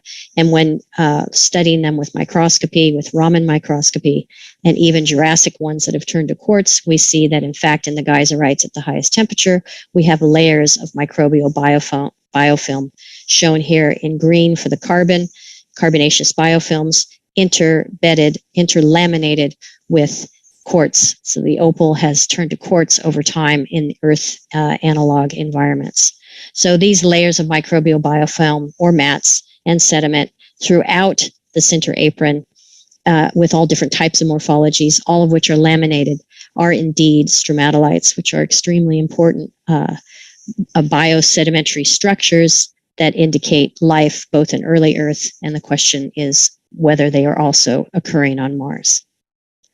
So one of the most important morphological textures then in exploring Mars, and in particularly Columbia Hills and home plate for possible fossil life, is digitate center. So here we see on the left some hot spring center with microbes from New Zealand, and some detailed photographs taken by Spirit rover on Mars that show these digitate features, and you can see the similarities in the morphology. What we don't know is whether the digitate features on Mars are indeed laminated and whether they contain fossilized microbial filaments or other microbial features. So where do these things form on Earth? Well, on the left, we see some alkali springs in El Tatio in the Andes that have a knobby digitate form. And on the right, from New Zealand, and more acid springs, which have more needle-like or spicular forms.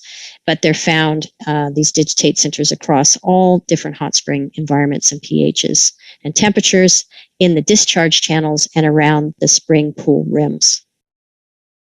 So here we have an example where one of our students, Michaela Dobson, mapped out for her BSc honors the distribution of spicular digitate center at an acid sulfate spring at Hell's Gate, at Tikateri in New Zealand. And you can see the pool areas are shown in dark blue, and the outflow channels and around the rims of the pool show the digitate or spicular center in green.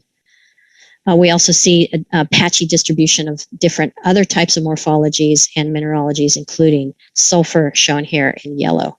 So this high variability spatially is very important. As Martin has already discussed, the variability in chemistry and spatial distribution of environmental conditions is important in hot springs and controlling the distribution of the microbes and also the digitate center.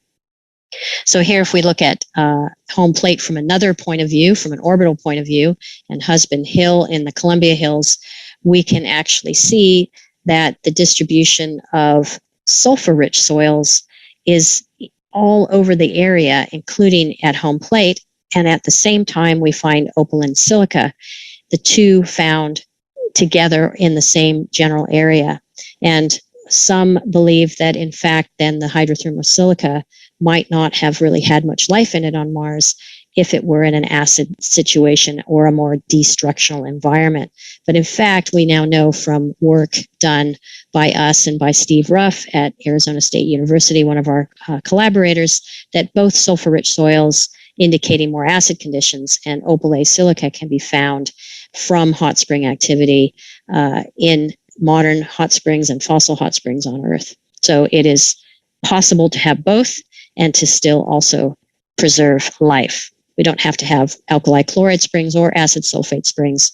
Either are possible to contain and preserve life in the silica center. Our studies of digitate center in particular in New Zealand show that they're all laminated. There are laminated or layers, fine layers of silica, and also different types of microbes across all the chemistries and temperatures, from acid sulfate to acid sulfate chloride to acid sulfate bicarbonate and alkali chloride springs. So all chemistries allow for the possibility of stromatolites to form. Kitty Shriyaporn, our student who did this work, our PhD student who did this work, also looked at the microbial community composition across different locations. These are different sites along the bottom. Temperatures within sites from 40 to 80 degrees, and also different water chemistries from more acidic centers on the left and more alkali chloride centers on the right, from pHs of 2 to 8. And you can see that the microorganism communities are highly variable and controlled by pH. And but digitate center is found and microbes are found in all these chemistries and all these temperatures. She also found that some of these organisms are adapted to high temperatures, showing evidence of genome streamlining, as well as thermostable amino acids and nitrogenous bases. So the adaptations are there in these communities on Earth. Now, looking also at the digitate center Mars analogs for their material properties to understand more about how they form and how easy or hard would it be to sample these with a rover, for a sample or a fetch rover to go back to Mars and collect them at Columbia Hills. We had a BSc honors student, Emma Nursensova, who studied some of the material properties, hardness and density and porosity of some of these digitate features here at Mars Pool in the Rotakawa geothermal area with micro CT scanning.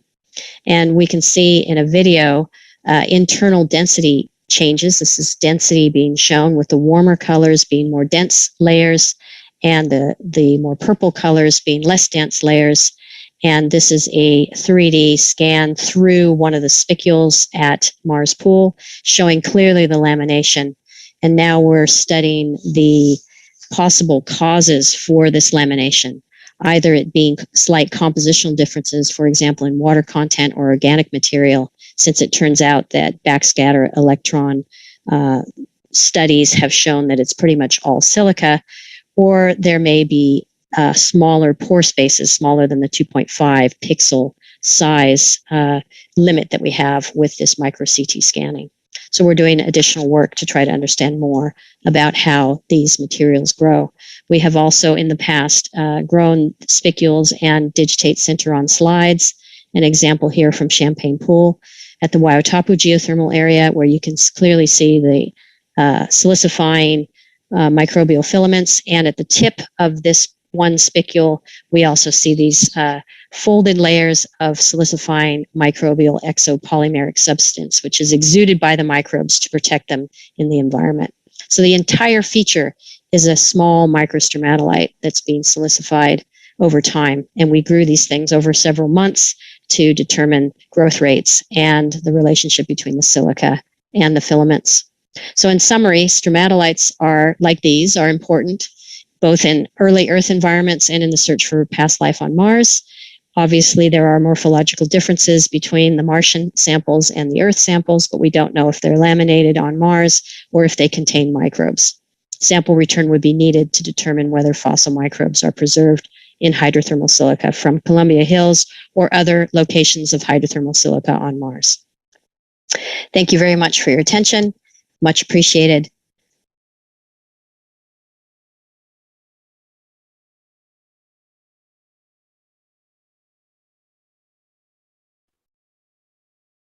Hello, excellent, Kathleen. It was excellent talk.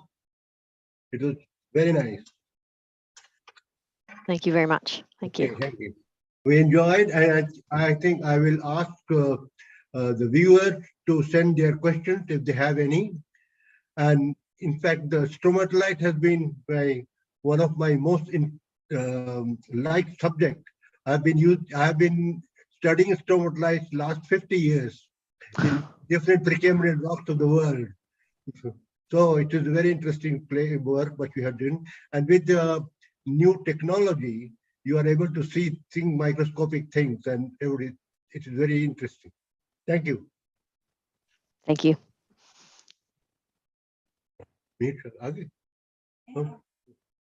Oh, Mihir, please get into now. Okay. Yes, I'm here. Okay. Now I will like to introduce Mihir Shah. He is a resident of Delhi, and he is I can say we come from the same city. He is a distinguished professor at the Shiv Nagar University in New Delhi, and is by training an economist, but has spent over 3 decades working in remote central tribal areas of India, forging a new paradigm of inclusive and sustainable development and strengthening Indian democracy through initiatives for people empowerment, especially led by women. He was member of the Planning Commission of the Government of India. He is the founding signatory of the Geneva Actions on Human Water Security 2007. He has many achievements to his credit there, and it will be difficult to say all of them and to tell everybody and his achievements. His partner, Uma Slekar, is the co-leader of Aquadam, which is the Advanced Center for Water Resources Development and Management. She is engaged in demystification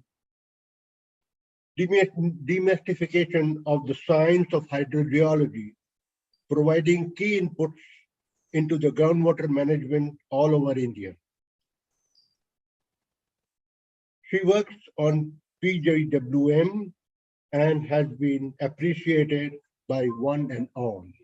Now we start with Mihir, and you will change your slides on your own. Yes, we will do that. Yeah, okay. So welcome. Thank you so much, Dheeraj, for those kind words of introduction, and greetings to all of you on World Water Day. We are really happy to be part of a very distinguished panel of speakers. You would have heard very esoteric talks if you've been attending the Congress. And what Uma and I are trying to do today is to sort of bring you back in contact more directly with the lives and livelihoods of some of the poorest, most deprived people of India, and actually we raise issues which would be of concern to those people across the globe. What we want to do today is to speak about what we regard as the most significant, but also most neglected issue on water, which is groundwater. And the key focus of our talk is that somewhere along the line, in our attempt to use groundwater, to manage groundwater, we seem to have forgotten the basics of science. And what we are saying is that if the challenge of sustainable groundwater management in India and across the world is to be adequately addressed, we need to pay closer attention to bringing this science back into water and water policy. Uma, it's over to you.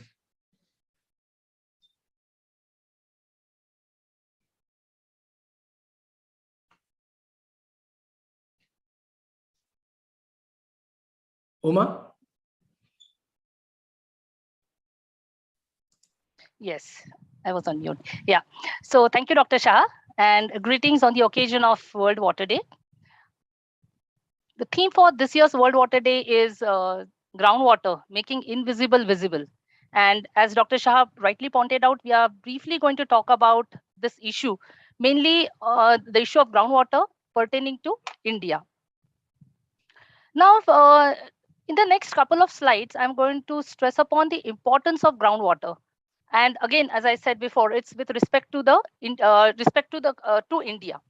So India is the largest consumer of groundwater in the world. We all know, with the extraction rate of annual groundwater extraction of 245 billion cubic meters, India has exceeded the combined annual groundwater extraction of two countries, USA and China together. India, it's heavily dependent on groundwater with respect to drinking water supply, because almost 80% of India's rural drinking water supply is sourced from groundwater. It's through the various, the groundwater is used through different wells, bore wells, and also through the springs. It is the most important basis of livelihoods in a predominantly agrarian economy. And one can clearly say that 90% of India's water, which includes both surface as well as groundwater, goes into irrigation, use of irrigation. And 2/3 of it, which means around 65 to 70% of that water comes from ground. So groundwater is the main driving force. And one can clearly see that in the last 4 decades, around 84% of addition to irrigation has come from groundwater. So when we look at the rural India, you can clearly say that the groundwater is the backbone for drinking water security, as well as for the agriculture and irrigation. Now, we will see about what is the role of groundwater in urban and industrial sector. It is also the key element in urban areas, as it is the main source. So 48% of urban groundwater today in major 71 cities and towns is sourced from groundwater. Now, this is one estimated, this is not the real numbers, because we don't have the actual data. This is one estimate that 48% of groundwater, urban water comes from ground. 56% of metropolitan class 1 and class 2 cities are heavily dependent on groundwater today. Unaccounted groundwater in urban areas exceeds 50% in 28 Indian cities. And most importantly, groundwater abstraction has filled out gaps in public water supply, in the sense that there are many peri-urban sectors which are newly developing, or the fringe areas where the actual water supply from the municipalities have not reached. And all those areas are heavily dependent on tanker water supply. And all those tankers use essentially the groundwater for providing the supply to those communities.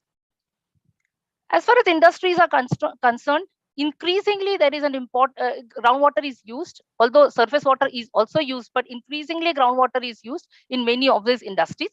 And the numbers are really not available right now, but one believes that around 35 to 40% of industrial use also is sourced from groundwater. Now, this heavy dependence on surface in rural and urban areas has also led to some crisis. The first and important crisis, or the problem that India faces, is the water tables and the groundwater quality are falling in 60% of India's districts. Now, as you can see in this map shown here, the northwestern India and the peninsular India, you can see some red and amber color districts. All these districts are essentially groundwater overexploited, or the situation of groundwater in those districts is critical. The stage of groundwater development in India is 61% today. At the same time, there are some issues with respect to groundwater quality. Now, nitrate, arsenic, fluoride, Even mercury and uranium are found in groundwater in different parts of India. And they have some catastrophic health consequence in the sense that, as you can see the map below here, there are areas which are groundwater overexploited. And these are also the areas where there are some serious groundwater quality issues. There are some other areas, especially in the eastern part, where groundwater availability is not an issue. But in all those areas, there are serious issues pertaining to groundwater quality like arsenic and iron in groundwater. Now, it is a well-known fact that the Indian peninsular rivers are in the stage of drying up, mainly because of the overexploitation of groundwater. Now, rivers like peninsular rivers like Narmada or even in Godavari, which used to receive groundwater in the form of base flows, are now losing water. So all those gaining rivers are turned into the losing rivers. The springs in Himalayas are also disappearing for a similar reasons. So along with the springs in Himalayas, there are springs in eastern and western Ghats of India, which are slowly drying up because of this major issue or crisis of groundwater overexploitation.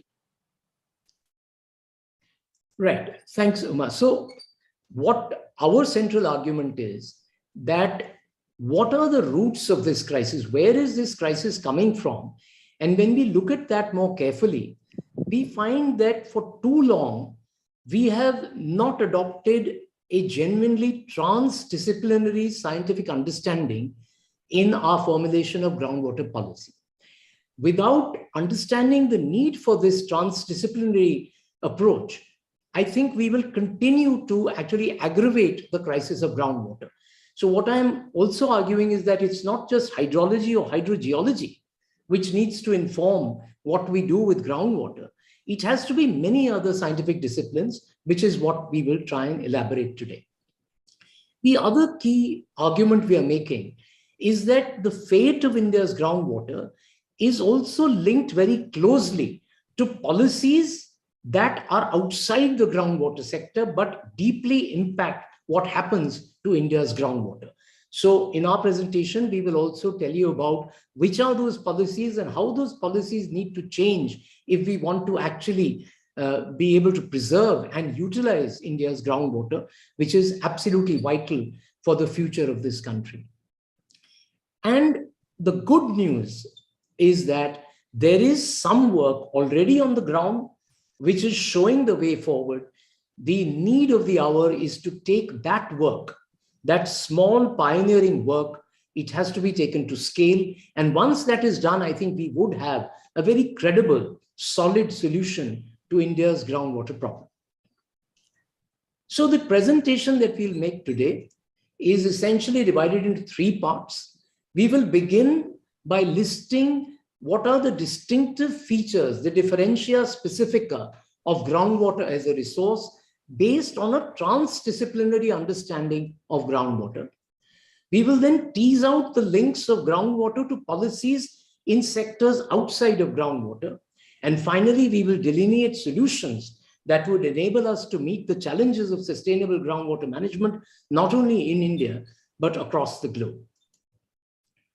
So I begin with a brief account of what are these unique features of groundwater as a resource.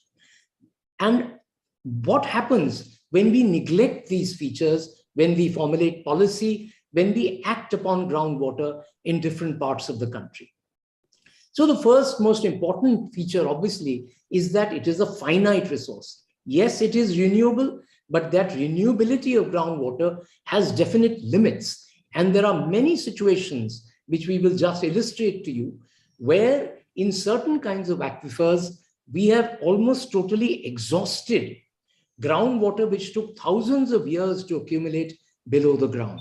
So without paying close attention to finitude, we will not be able to formulate proper groundwater policies in India. The second element of groundwater, again, something which every school student is actually taught in their classes, that there is a water cycle and every element in that water cycle is connected to the other.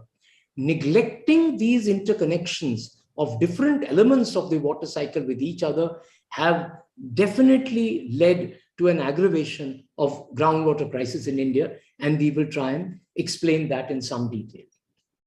Third feature is the diversity.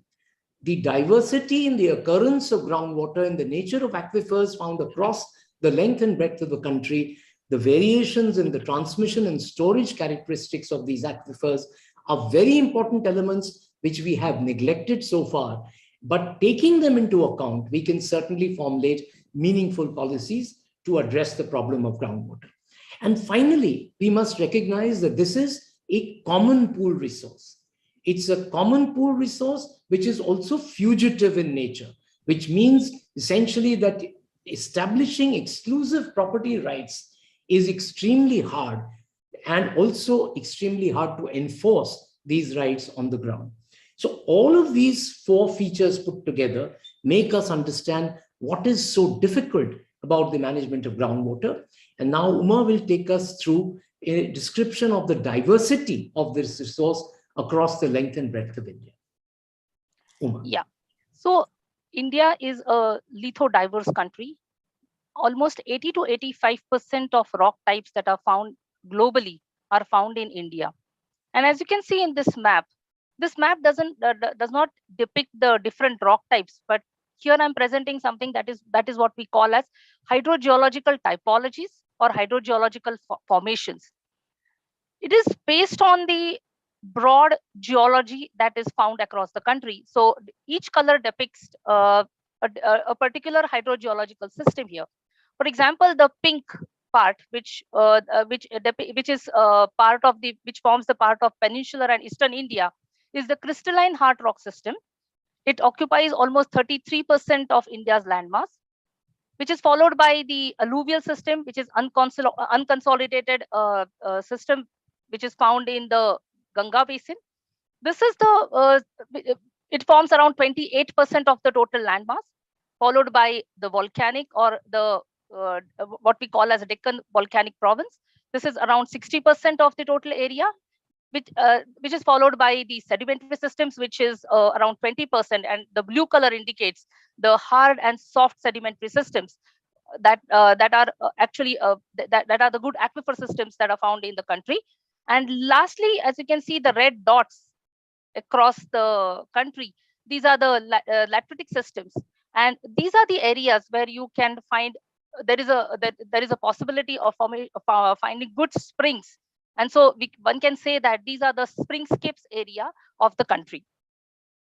Now, we have to connect these hydrogeological systems with the aquifers. And when we look at the aquifers and their groundwater possibilities, one can see that in the Himalayan mountain systems, the dependency is essentially on the springs. So the communities are dependent on spring water. And these springs are underlain by a diverse system of local and leaky aquifers that are controlled by fractures. Then we have this huge alluvial systems. Now, these are the regional systems where you can find from tens and hundreds of villages which are underlain by the same aquifer system. These are, as I said, these are regional systems. And there is a possibility of tapping multiple aquifers in alluvial areas. You have plentiful groundwater, but some of these systems are most exploited groundwater systems, most exploited aquifer systems in the world. There are also some serious contamination issues, like you may have issues pertaining to finding excessive amount of arsenic, iron, fluoride in these aquifers. Then you have consolidated sedimentary systems, which are local to regional aquifers, and that are governed by the lithological and structural factors. Then you have volcanic systems, which are layered and heterogeneous aquifers, in the sense that you have varied transmissivity and storativity values. And most of the systems are tapped by the aquifers are tapped, the sources are large diameter dug wells or bore wells. Lastly, you have crystalline systems, which are hyperlocal to regional, but these are relatively thin systems which are formed because of weathering and fracturing of igneous and metamorphic rocks. Now, these are complex hydraulic, there is a complex hydraulic relationship between the shallow and deeper aquifers. And there also is an element of some contaminants that are found in this area, like fluoride.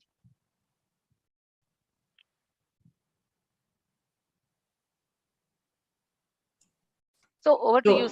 Yeah, thank you, Uma, for that, because that really gives us, in a very synoptic view, what we are dealing with when we talk of the aquifers of India. And when we examine groundwater use, the actual groundwater use based on these aquifers, then we find that this use does not recognize the common pool resource character of groundwater or its diversity. So what we have is a situation of indiscriminate and deep drilling for groundwater in a country with more than 2/3 hard rock aquifers, and this obviously creates grave problems because we have a common pool resource which is shared across users being subject to competitive extraction by millions of small individual users. So individuals are competing with each other to access common pool resources, and that is plummeting that resource into a state of destruction. Who are most of these people? Around 700 million of them are small and marginal farmers who are tilling less than 5 acres of land. As they go competitively deeper and deeper below the ground, they jeopardize the access of their aquifer neighbors who are, so to speak, joined at the hip with them. Not only do they, of course, deprive their neighbors, they also destroy the very resource on which their own lives and livelihoods depend. So this is really the dilemma that the country faces. We cannot continue this unbridled competitive extraction of groundwater to deeper and deeper depths, but it is also not possible to police 50 million groundwater structures. That's the latest estimate. Most of us believe that is actually an underestimate of the actual number of groundwater structures that have been created across the country. The problem is you cannot be employing a licensing system or a system by which inspectors go and see how much groundwater people are using, because that would only proliferate a huge bureaucracy and create massive corruption across the country. So the question then, which we want to pose to you today, is what is the way forward? So, as I said, there is some good news. The good news is that India has embarked on what may be called the largest aquifer mapping exercise in human history. It's at a scale which has never been attempted before. And by scale, I mean both the scale of coverage, the millions of hectares of land that governments across the country are trying to cover through this aquifer mapping program, but it also refers to the scale of manageability, which means it is the scale at which information can be provided to primary stakeholders of groundwater so that they can use this information in a way that enables them to more sustainably and equitably share this common pool resource with each other.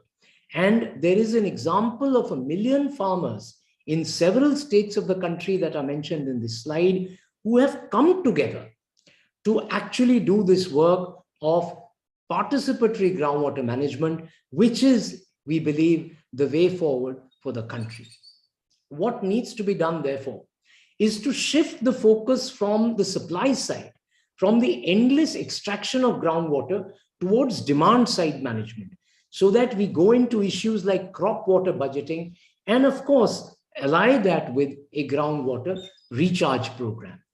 So what this would involve is actually the principle of subsidiarity in the first instance, which means the principle of subsidiarity refers to the principle of finding solutions closest to where the problems are and involving the people who are closest to where the problem are in finding the solution to that problem. So what do we have to do? We have to protect the recharge zones of groundwater. We have to try and sequence well use so that the water that is available in number of wells across the village is used in a manner that provides for their sustainable water use across the season. Pump capacity regulation. We cannot have pumps being used beyond a certain capacity because they're exhausting the groundwater found in the aquifer. But who will do this regulation? We cannot have bureaucracy coming from the outside. Self-regulation has proved to be the most effective way of doing this, along with distance and depth norms, so that tube wells are not drilled very close to each other. They are not drilled beyond a certain depth. And finally, crop water budgeting, which is essentially aligning the cropping pattern to the local agroecologies, to the local availability of groundwater.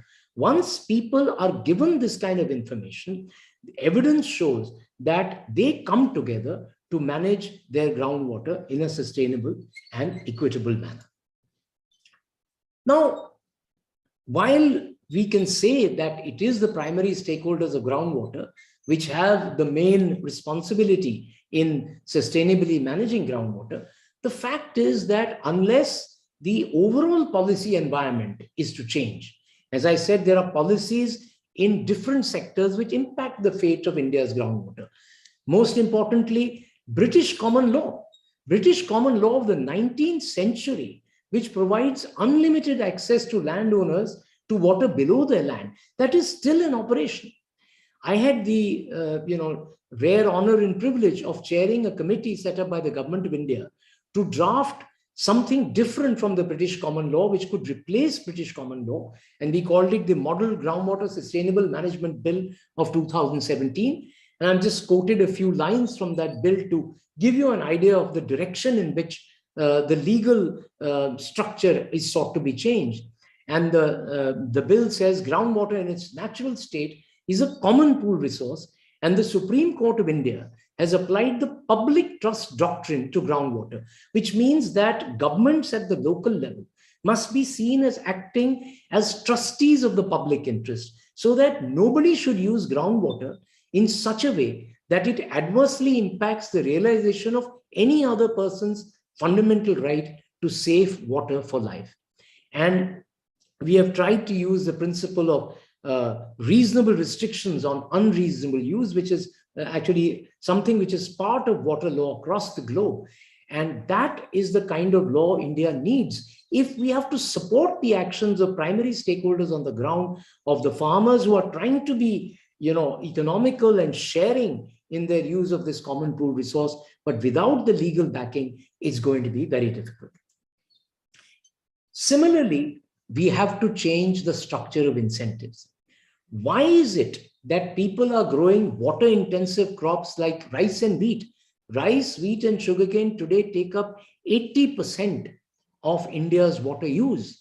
But these are the crops farmers are growing because the government of India continues to procure rice and wheat in order to fulfill the needs of food security.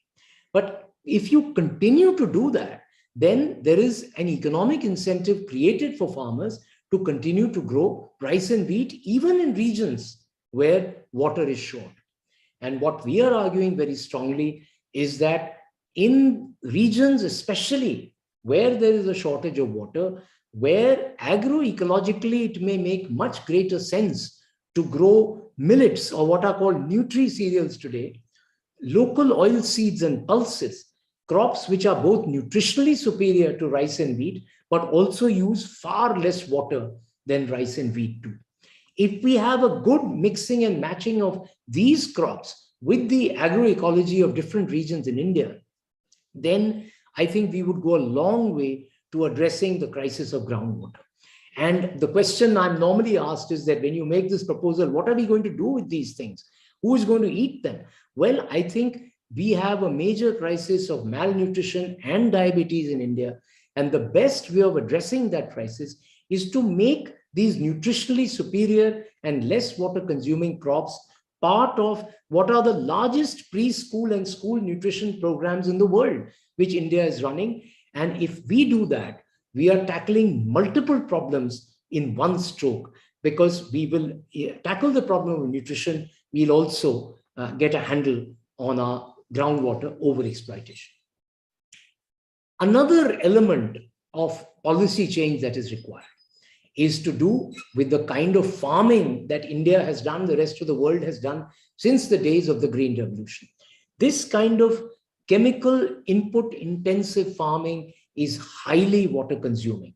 And I have placed before you a long quote from the Food and Agricultural Organization, which in 2017 has strongly committed itself towards agroecological farming, because for multiple reasons which are stated in this slide, it is far better to move towards an agriculture which tries to leverage the power of nature, and in doing so actually makes a huge contribution towards conserving the groundwater that we are endlessly depleting in India. And most recently, most powerfully, the Honorable Prime Minister of India has made a strong case for India to move towards what he calls natural farming, which is essentially farming based on the agroecology of each region. So these are the kinds of changes in farm policy which would be required. But there are major changes that are required in the governance of water and groundwater in India. Because what has happened in our water management is that we have divided water into different kinds of silos. This is sometimes in the literature called hydroschizophrenia. So what do we have? We have a different department dealing with irrigation and another one dealing with drinking water. What this does is that when there is an aquifer which is providing drinking water to people in a village, if the same aquifer is being used for irrigating water-intensive crops, very soon we find that the source of drinking water is dried up, and people, although they are being, some of the rich farmers are being able to irrigate water-intensive crops, most of the people in that settlement are no longer able to access drinking water from that aquifer. Something similar has happened with surface water and groundwater. So we divide the departments dealing with surface water and groundwater, keep them separate. They don't talk to each other. The result is that what we mentioned earlier, many of India's rivers are drying up, because once you over-extract groundwater in the catchment areas of our rivers, the base flows of groundwater, which feed rivers in the post-monsoon period, are dried up. And so not only are aquifers getting depleted, but the river systems are also being destroyed because of this hydroschizophrenia, which we have made a part of water governance in India. It also, of course, leads to poor water quality, because water and wastewater are also not treated together, which raises serious health concerns. So in several reports in the recent draft of the new national water policy, which I was chairing the committee which was supposed to draft that national water policy, we have strongly advocated that this hydroschizophrenia must be ended. And without doing that, I do not think we will be able to restore our water tables, our water quality, and groundwater crisis will remain where it is in India. Another element of the kind of governance reforms that we need, Uma, you can go to the next slide, please. Yeah. What we need is what we have been talking about, a transdisciplinary approach to water governance. You look at any water resource department in India, you will only have irrigation engineers, civil engineers, hydrogeologists. You will not have people from social sciences and management. If you do not have professionals from these disciplines, how will you ensure participatory groundwater management? How will you ensure that the conflicts that are arising around groundwater can be adequately resolved? If we want to do crop water budgeting, which is absolutely essential to tackle the demand side of groundwater and to improve water use efficiency, we need to have agronomists. In every water resource department at the center and the states in India, we need to have people who have a proficiency in seeing how cropping patterns can be tweaked in line with local agroecologies. We need ecological economists who will be able to accurately estimate the value of the ecosystem services that are being provided by different elements in the water cycle. Without doing that, we will continue to overexploit groundwater and not get into a new framework of understanding how groundwater can both be preserved and serve the lives and livelihoods of the people of India. And of course, river ecology, which is absolutely important to understand how rivers can be rejuvenated, what are the links between river systems and the aquifers that lie within those river systems. Without having river ecologists on board, we will not be able to solve the groundwater problem in India. And in the end, I would say the most important change that we need to make is that we require a people's movement around water. It's all right to have all the professionals. It's all right to reform how government functions. But without a novel architecture of partnerships with all primary stakeholders, from civil society, academia, farmers, elected representatives, industry, etc., without utilizing the knowledge and experience of the people of India, who have a long history and a long wisdom in having managed these resources sustainably, without all of these people having a place, an enduring place around the table of decision making and policy making in India, we will not be able to resolve the groundwater crisis. We will not be able to revive the rivers of India. Thank you very much.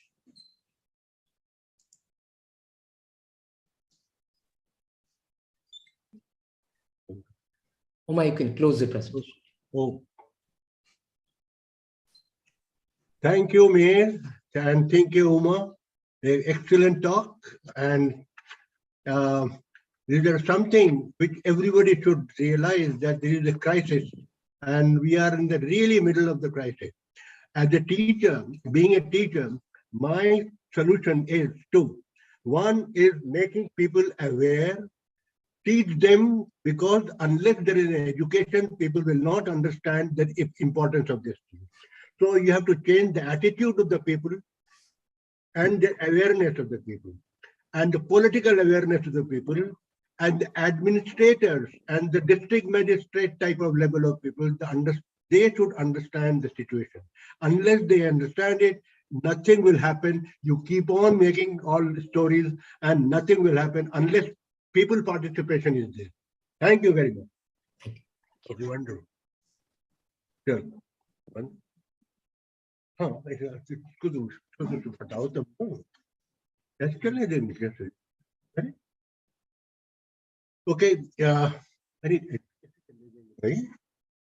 the live है, let it be.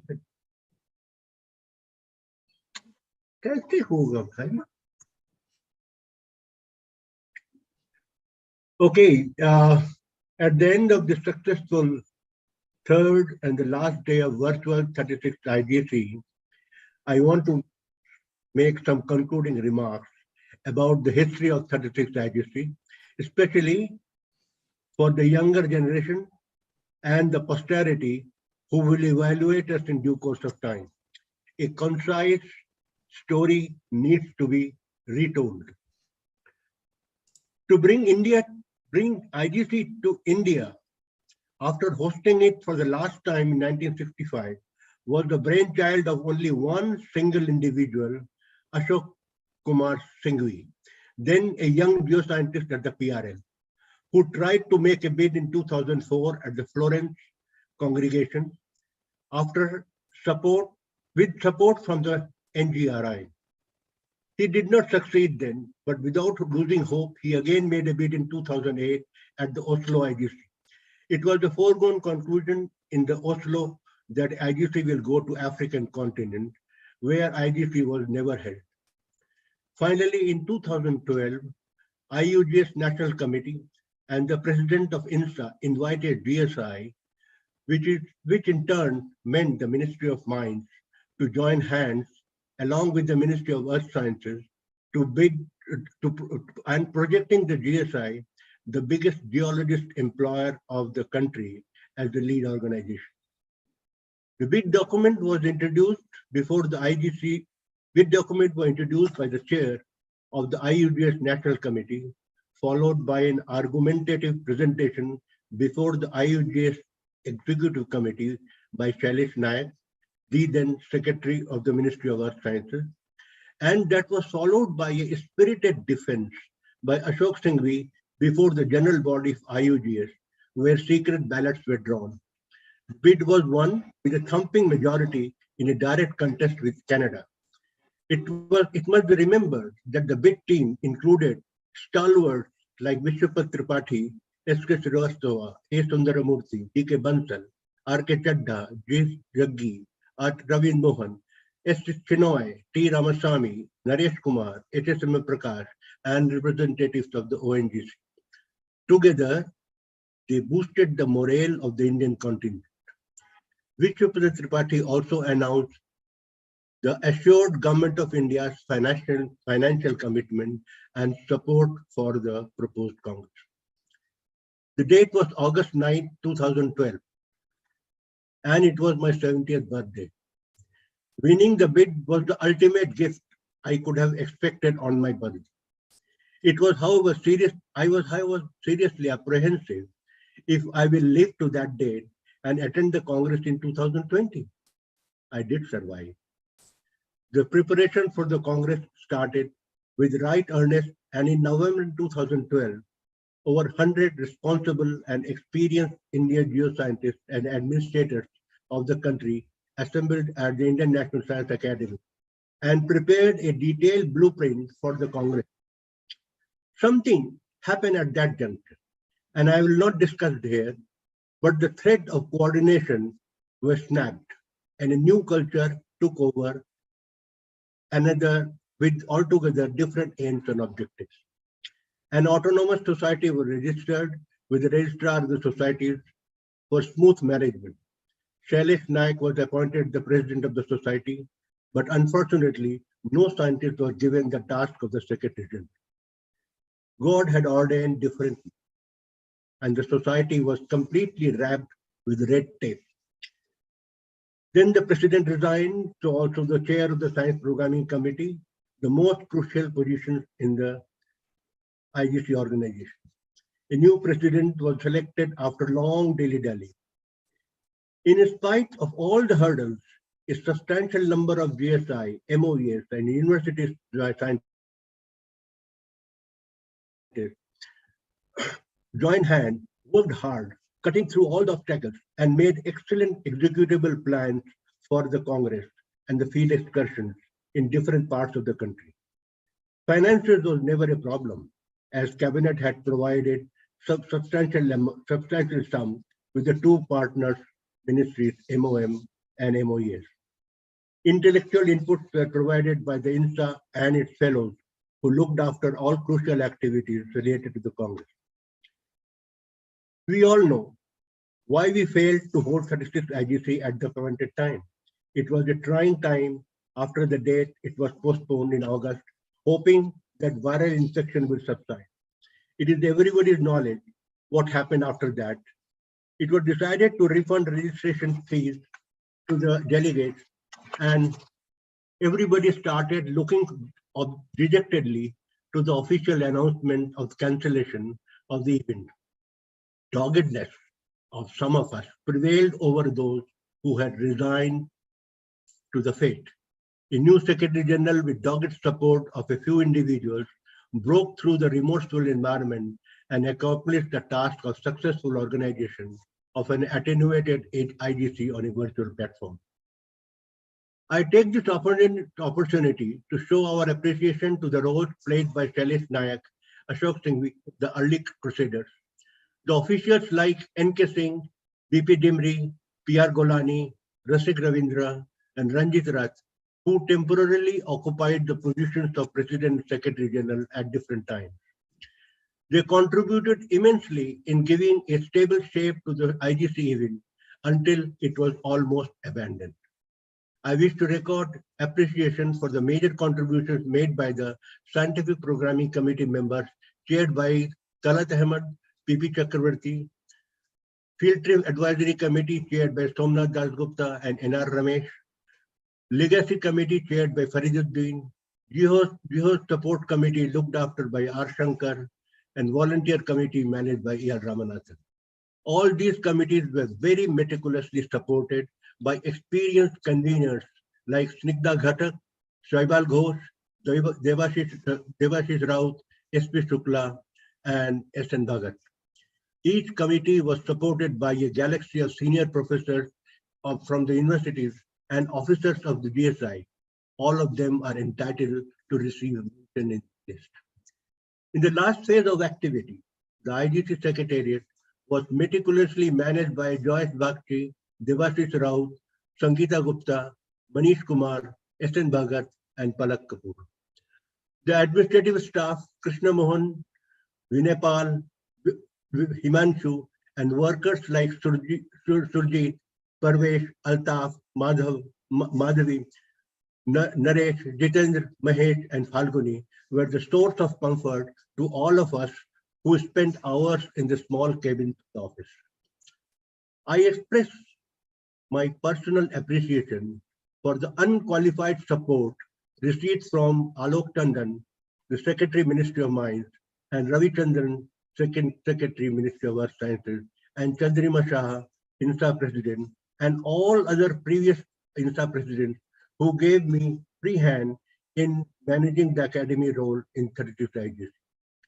On a personal note, I confess that it was my good fortune to interact and work with an efficient, accommodating, and friendly secretary at the Ministry of Mines, and helpful economic advisor, Shakil Ahmed, and a wonderful director technical, Pradeep Singh. I am also happy to express my pleasure of working with new Secretary General Venkateshwara Rao Sahab for his highly cooperative and proactive attitude. Co-President Janardhan Prasad ji also provided advice to young team members wherever required. Vishwapriya Khori, whom I had taught in the university days, did a remarkable job in conducting the inauguration program with innate professionalism. Kudos to Vishwapriya.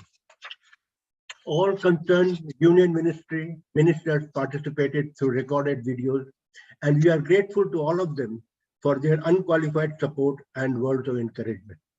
2 commemorative stamps and several publications were also released. I am thankful to the Geological Society of India, and in particular, N. Rajendran and Ed Pistavkar for helping us in supervising and producing the abstract ebook. I must thank Arun Chawla, DG Fiki, and his team consisting of Balwinder Singh, Vinay Gupta, Vivek Mishra, Saurabh Pandey for very efficiently managing the entire show with permanent smiles on their faces. I also thank Sneha Pandey for creating a beautiful website and bearing with my unending tantrums. I express my thanks to all the scientists who participated in the technical sessions as speakers and session chairs like O.N. Bhargo, Ashok Tangvi, Pradeep Srivastava, and Dalat Ahmed. My special thanks goes to Ranjit Rath for convincing the IUGS president the necessity of holding the virtual IGC. I express my personal appreciation to John Luden, the president of IUGS, and Jane Hussey for providing a protection shield during a very critical phase. Some of you must be feeling concerned. Why did I not say anything about an important persona in the IGC crowd?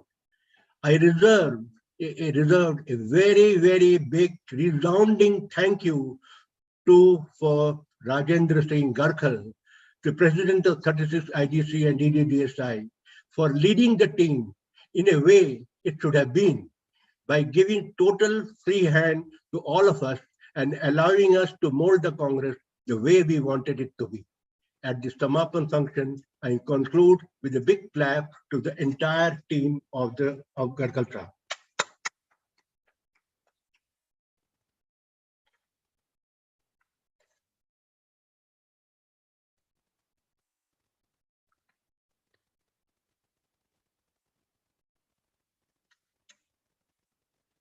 Can you see this virtual workforce behind the 36 IGC? I tried to assemble all those pictures at one place and hope you'll enjoy this. And thank you.